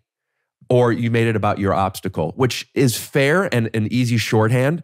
And when you've been around people enough and you're like, oh, you categorize as this type of person. If they realize, like I play basketball I played competitively and the point is to win. At least so you don't have to sit out the next game. And at most, so you feel valuable in front of your peers. And ooh, we want to pick up Rick. Rick's great. So that's my mission going in. And somebody else's mission is going in as I'm a 45-year-old comedy writer and I just want to have a fun time. And this guy is so fucking aggressive. So both of those things exist, but like this person doesn't, now see like, oh, you guys are just, now what I do is, hey, we don't need to guard each other. Let's not guard, let me guard somebody who wants to be pushing around, you know? Or you say things like, hey, my shoulder hurt. Like you could talk about stuff, but people just saw me as somebody who was just a lot, which I was. But like, that makes me feel like I'm not having a good time because I just want to chill and relax. I just want to have a light game. If you know that, then it's, hey, buddy, could you just take it easy? That would have been a gift to you. That would have been, they would have been gifting you. It's like they see it as confrontation or they don't want to manage which it is. Sure, but it would have been a gift for you. Yeah, absolutely. Right? If they said, this is why I come here. I just want to relax. Your aggression is passion, whatever it is. But could you meet me halfway? I want to relax. You probably would have had some sort of awakening where you would have wanted to give them that. Yeah. Even if they just said, hey, Rick, it's too much, buddy. Like, chill. Mm-hmm. I would have been like, oh. Right. The email that he sent me was one of the night. I mean, I cried reading it, but it was in a feelings hurt way. But one of the nicest. He could have just said stop coming, but he told me the things. Yeah, that's kind. And I was like, kind. So much so. Yeah. But he could only tell me those things if he knew what those people said to him made him feel. Mm-hmm. Did you wind up going back? Mm-hmm. Yeah. I mean, what I'm about to say is I made this thing. It's like a year and a half old. So the fact that I'm on a podcast promoting something that I posted a year and a half ago, but it's something I'm really proud of. I made this thing called I Am Phenomenal. It's a short it's on YouTube, but it's about a guy who's the best basketball player that everybody loves and then finds out nobody even wants him there. Mm-hmm. And there's a couple of scenes in it, but one of them, the main one, is the script is the exact email that person sent me. So I made this fun thing, and here's this email that is now part of this script that I use to like kind of make fun of it, and I'm really proud of it. That's amazing. But like, yeah, I'm back in the game now. Yeah, and good. That's I'm exactly the same way I was before, though. Like the first month I passed too much and I didn't say anything except for a good game. And then slowly you build back into it. And it's exactly the same. And it's been acknowledged. Yeah. I was out of the game for a couple weeks and then I got shoulder surgery. So I was out of the game for like 5 months. And when I came back, Bill, who sent me the email and runs the game, said to me, loud enough for people to hear, but just to me, hey, Rick, you had shoulder surgery, huh? Like, that's why you were gone for so long. How do you feel? Like getting exposition out. It was so on the nose.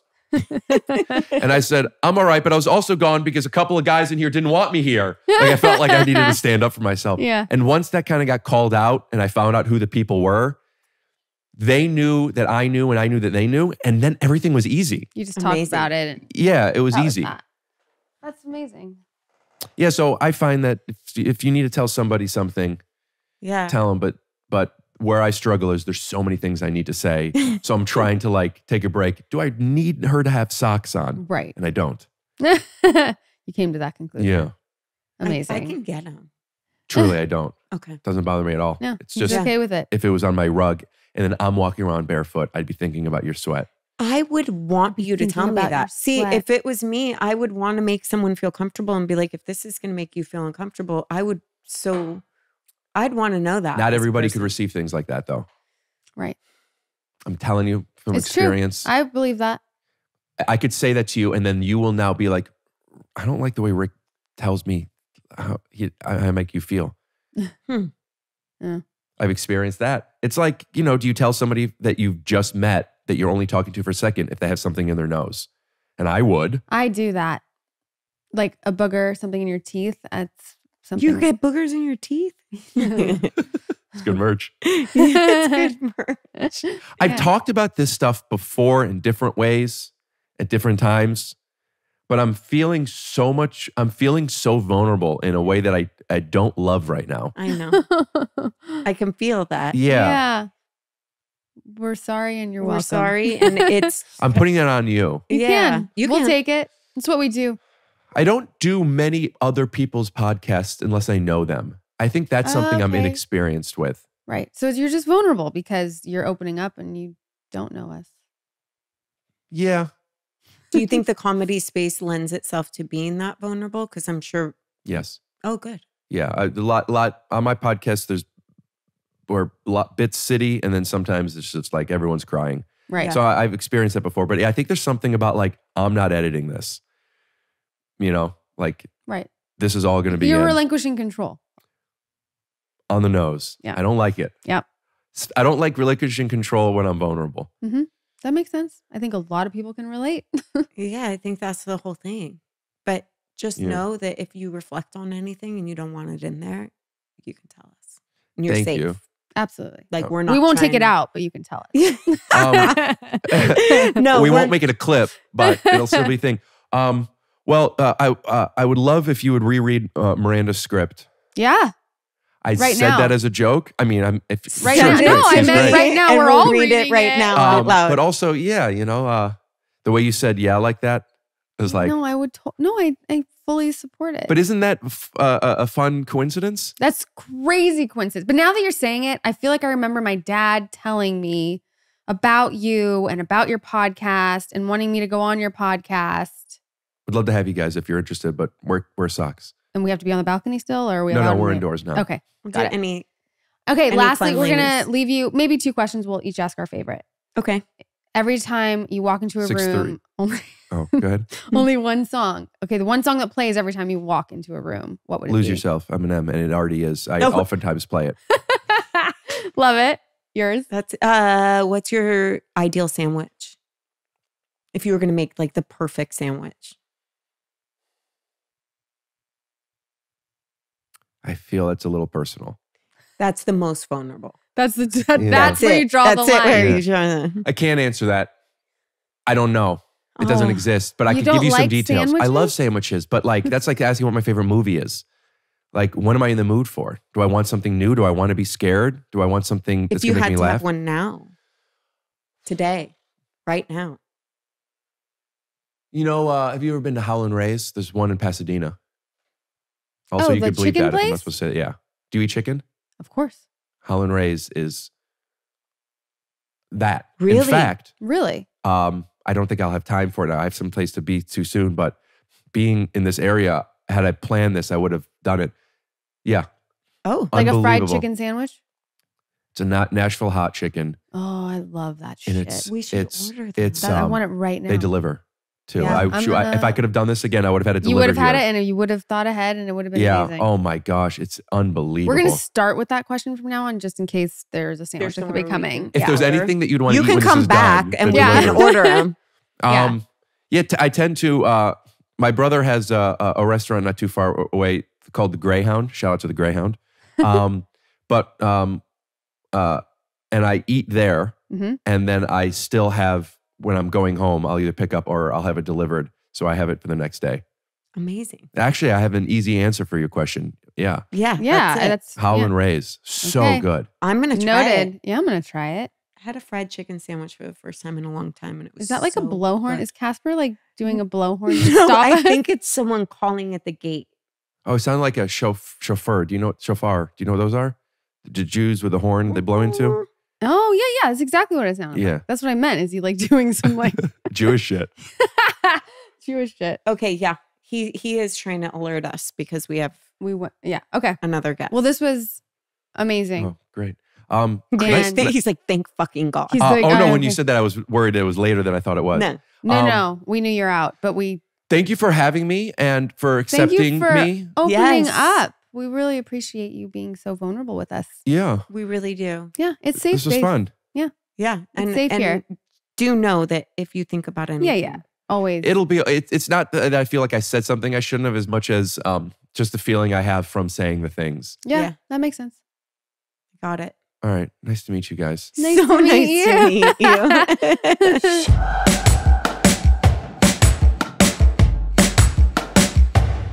I got some fun prepared. What? Um, God, Rob. so this is March 2013. Oh, jeez. This is good. Rob has a cover, a natural? magazine. Was your hair natural and then they added curl to it, or did they blow dry it and then curl it? I'm going to guess it was natural and they curled it more. I don't remember. Okay. I mean, you have these all lying around. I do not have them lying around. Who's that? Is that In her my right there too? defense, hold on. In my defense, we were cleaning out this room to make the studio, and Rob found a stack of like magazines that were hidden away, and he took them out and has them out and keeps referring to them. I do not have fucking magazines of me just lying around. Absolutely. Yeah. I've been hiding them so that I Rob. can get back to them. People when I have need to. skeletons in their closet. You've got magazine You've got covers. a stack of magazines that you were on. All right. So these are Rachel Bilson's top 10 style tips. Oh, let's do it. Let's see if they're the same. All right. On your street style. Street style. I really just like to throw things together and be comfy. I'm a casual dresser. I enjoy mixing and matching and layering. Just throwing things together so it'll be a mashup. Sick. Picking the perfect sunnies. Do tell. I have a smaller face, so Wayfarers work because they have a small frame. If you want to try a big 60s frame, you kind of need an angular face and a good nose. What? Wait, you have a small face? Do I? No. I don't have a small face? Like, what's a small face? I have no idea. I can't be held accountable from 2013. Do you recall any of these? Oh, Not bad. That's a good picture. Yeah, you look pretty cool. You do. Super you cool. look much cooler than the cover shot. Thanks, Rob. Thanks. Appreciate it. A little more punk rock. I like that picture. Yeah. And I like those sunnies. You can't go wrong with those. Wayfarers. Yeah, it's because you have such a small face. You need a small I frame. just don't consider you to have like a small face. You're saying I have a big face? A little bit.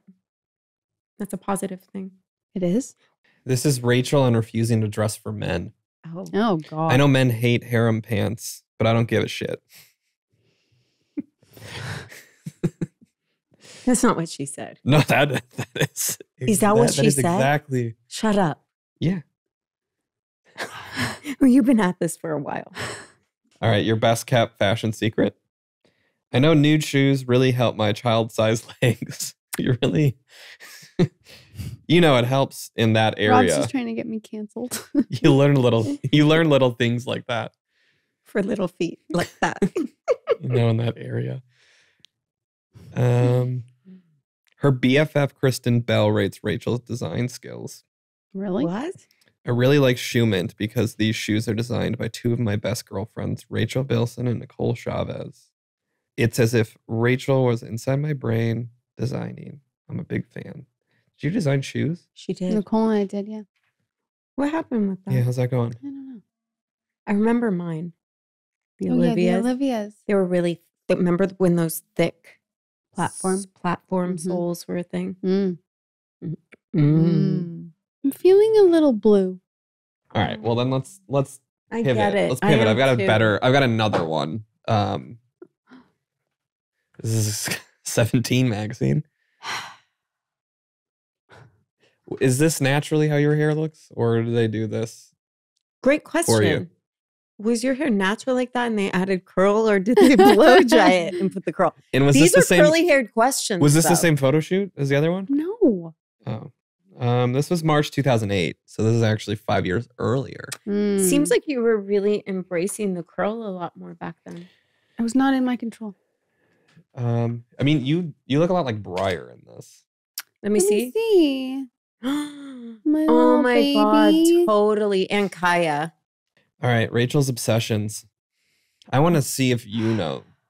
Well, this isn't really like quizzy, but things only people in her top 8 know about her. So I think that's a MySpace reference.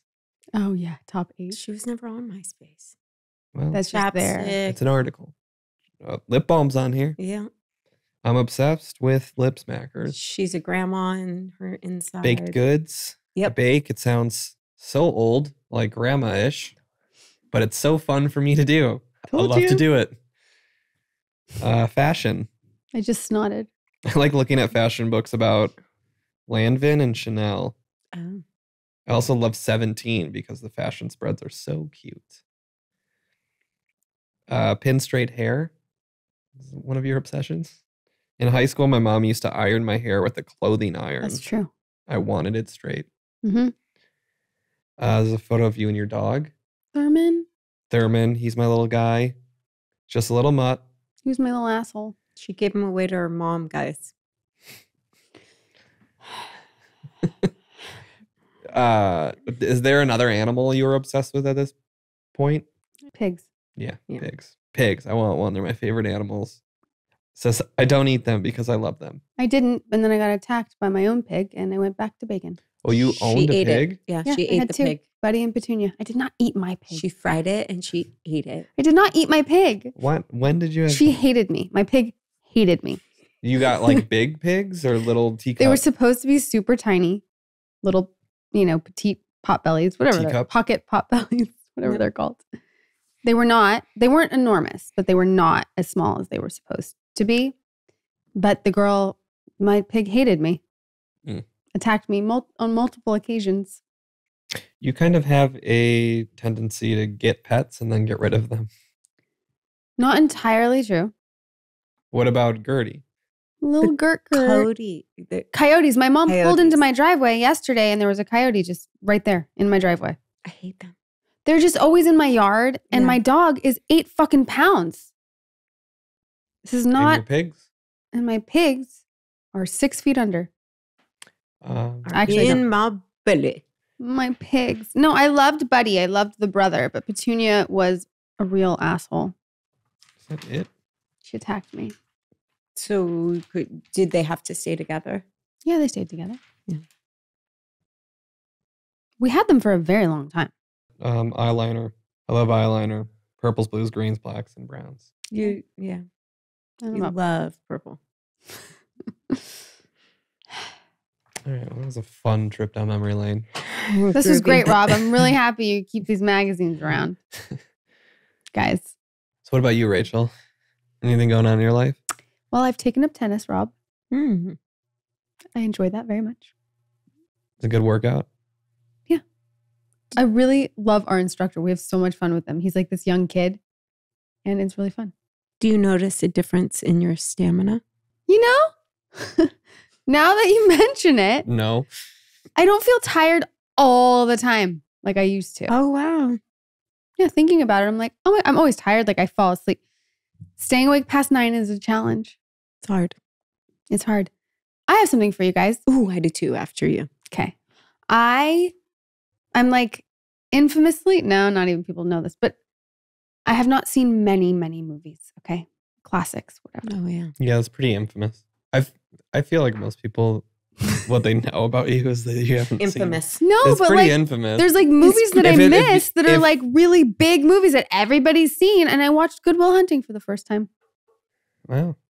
Isn't that weird? Do you find that weird? Because she found that very weird. Shocking. I mean, it's weird that you decided to watch it now. I don't think it's that weird that you didn't watch it. Really? Good Will Hunting? Yeah, I mean, Like, how do you even How do you not even like them apples? Yeah. I mean, like, how do you get through life without watching Good Will Hunting? Like, I bet were you we like, could- who is this Ben Affleck guy? I bet And- we could each find a movie that the other has not seen that we would be surprised. Really? It's Sure. that big of like a... Yeah. Okay. Try us. All right, Rachel, have you He's seen gonna- Good Will Hunting? He's gonna I go now sincere. have. What are some other big ones that you've never seen that people... Just like anything. Yeah, Have you try me. seen like Pulp Fiction? Yes. Okay. Have you seen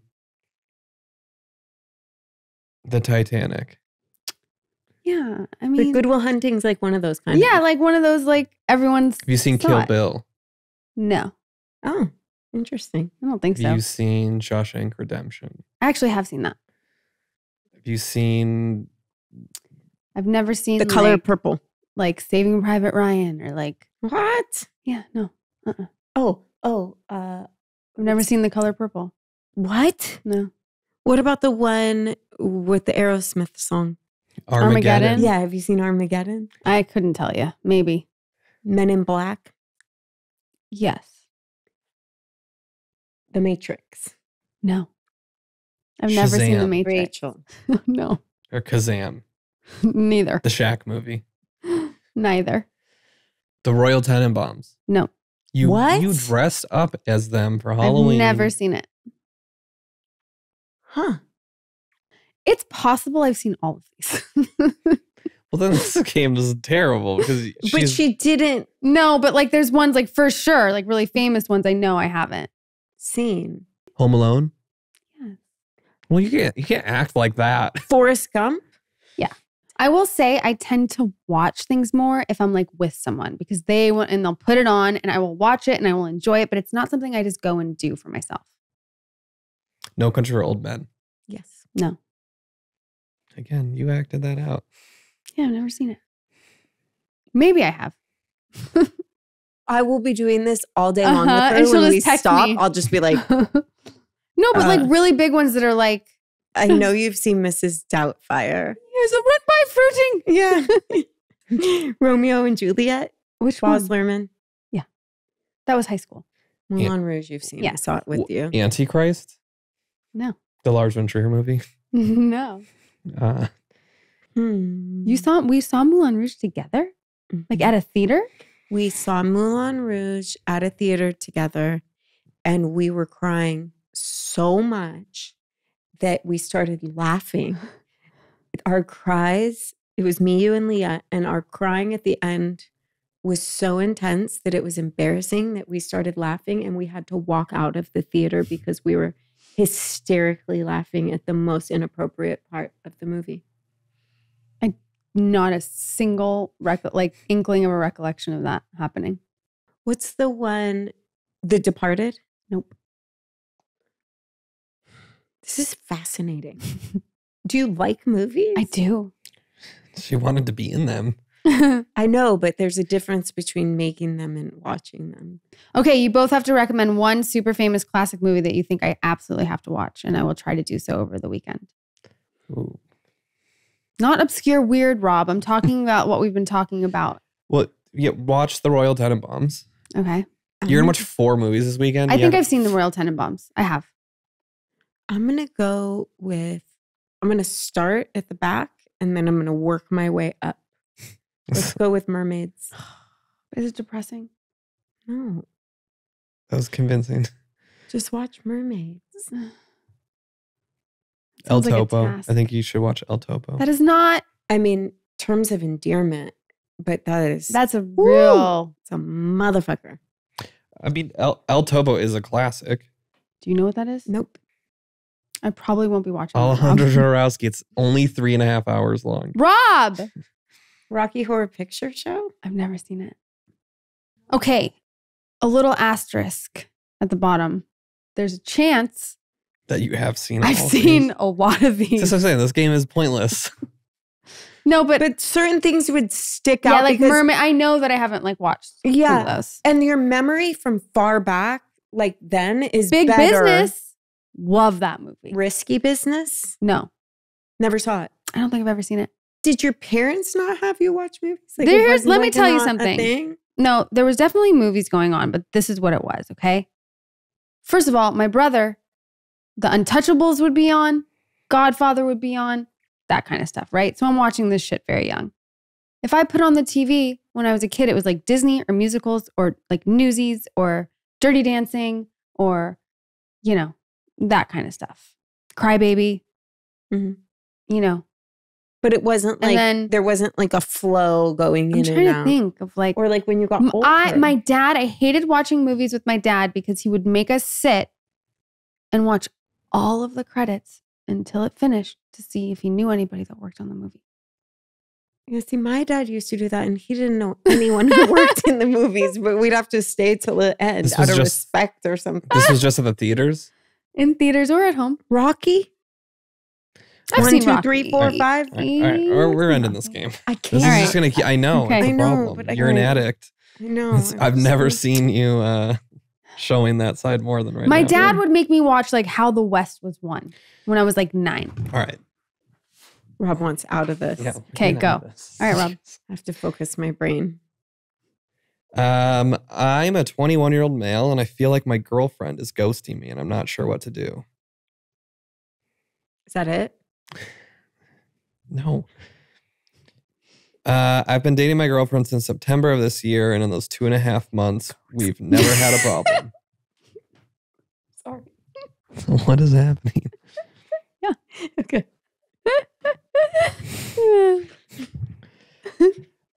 We don't argue. We normally talk on video calls since we live an hour away from each other, and it's hard to see each other every day. But whenever the slightest inconvenience came from either side, we broke it down and talked about it before it could become a major issue.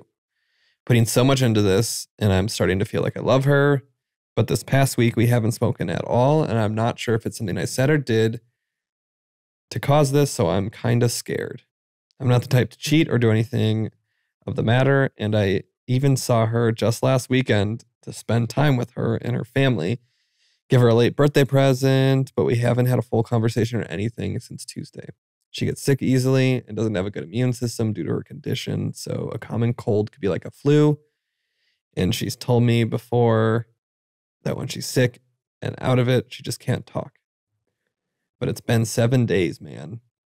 I hate to think the worst and feel like she's ghosting me since she hasn't said anything that made it seem like there was a problem in our relationship. What do I do about this? Ask her. He should ask her. Not you. Rachel, what's the... No, yeah. He should ask her. You should ask her. Are you What is he sick? doing? Yeah, what is he doing? He's torturing himself. Yeah, people do that though. They do it. Yeah. They do Yeah. that. They do. Was it this? Was it that? Yeah, and then you're Just constantly in ask. your brain. Just fucking ask. I Right? think that there's a way of asking too. I think that people get so caught up in pushing someone away And coming off as too needy. is coming off as too needy. And instead of just simply being someone that has the confidence to communicate, it's not going to push someone away. If someone's like, hey, what's up? You seem distant. Yeah, you feel distant. What's going on? Did they have their age? 21-year-old male, Yeah, and his he's girlfriend 21. is 19.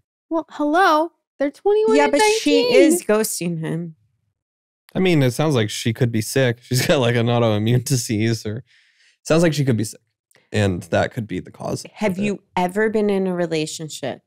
Ever? No. In the history of your Mhm. life? Never. Have you ever been in a relationship in the history of your life where you got sick and didn't contact your significant And other didn't for tell a them? week and didn't tell them? No.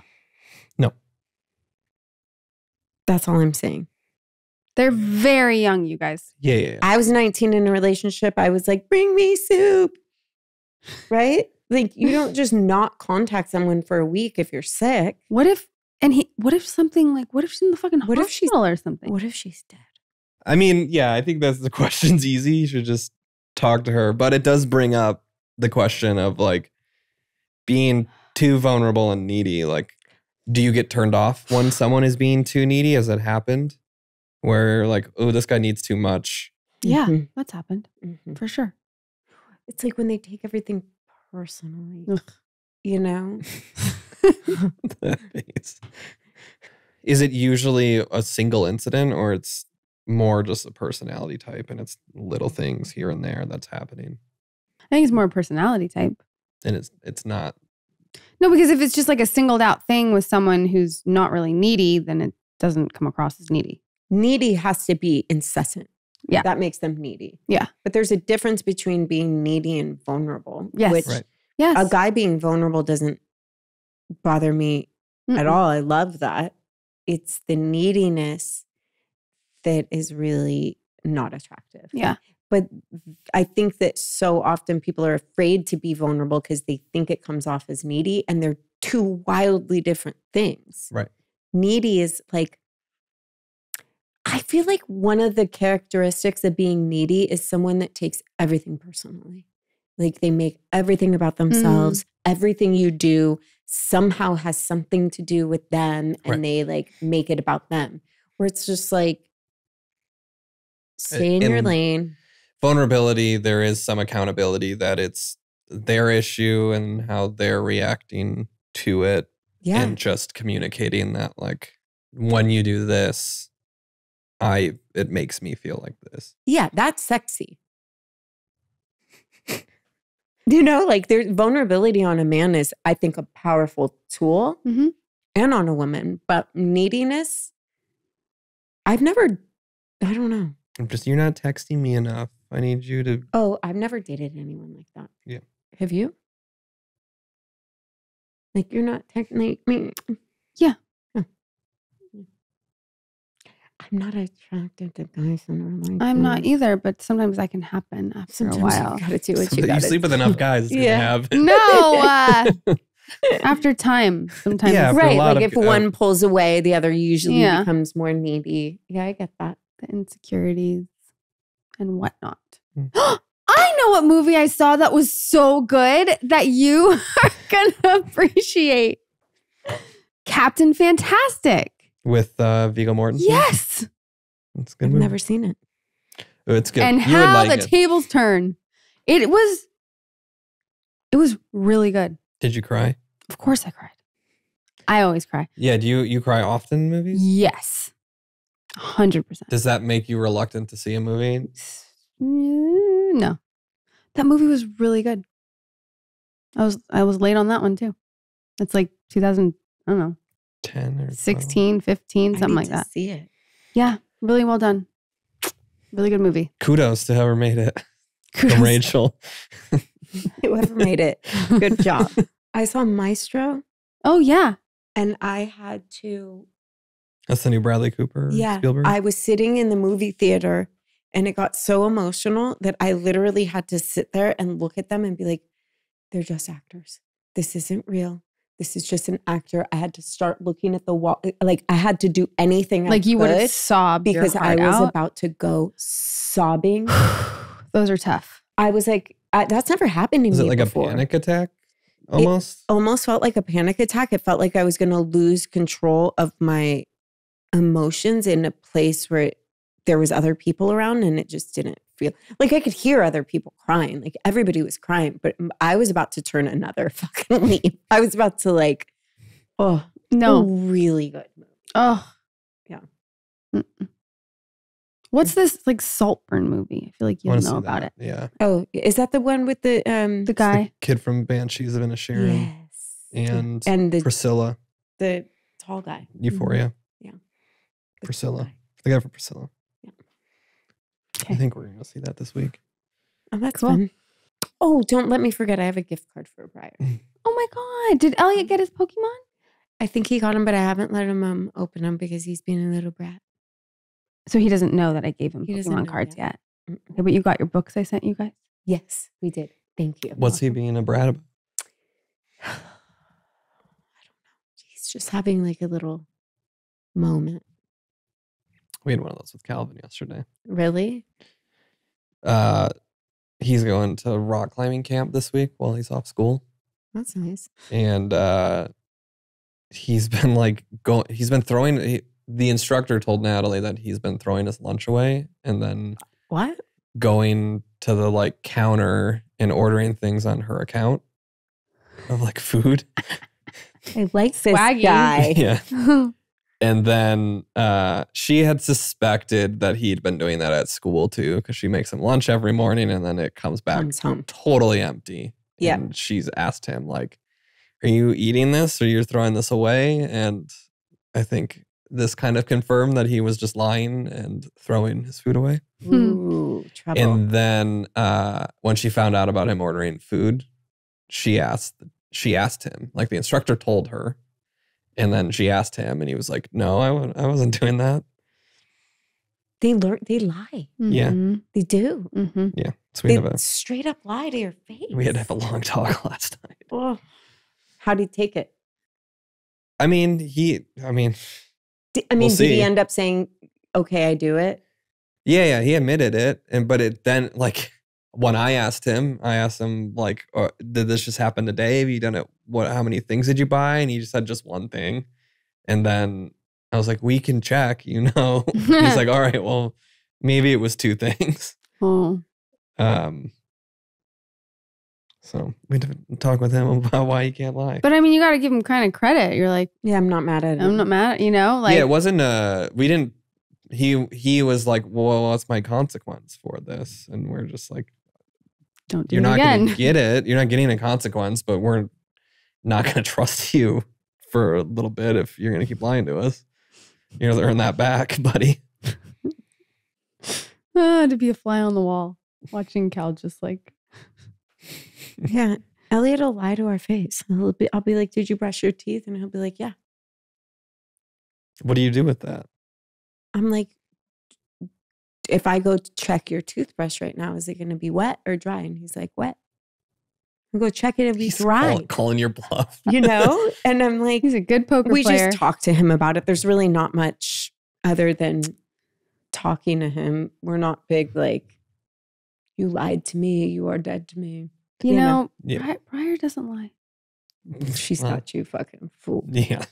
That you know of. She doesn't. No, she doesn't. She's too scared of like getting in trouble. Like what? Not that she ever gets in trouble. Elliot doesn't have fear. No, exactly. Like Briar has fear. Like this morning, we had to get out of the house, and she wasn't listening. She was taking forever, and so finally I was like, Briar, like we gotta go, you know. And she started like crying, and like she can't. She's very sensitive. I wonder where she gets that from. I know. She got so upset. I was like, Briar, I've asked you like 20 times. Now we're late for camp. Having to ask a Bilson to do something like 20 times and it just not happening. I will refrain from my comment. Okay. All right. Pleasure. As always. As always. See Goodbye. ya.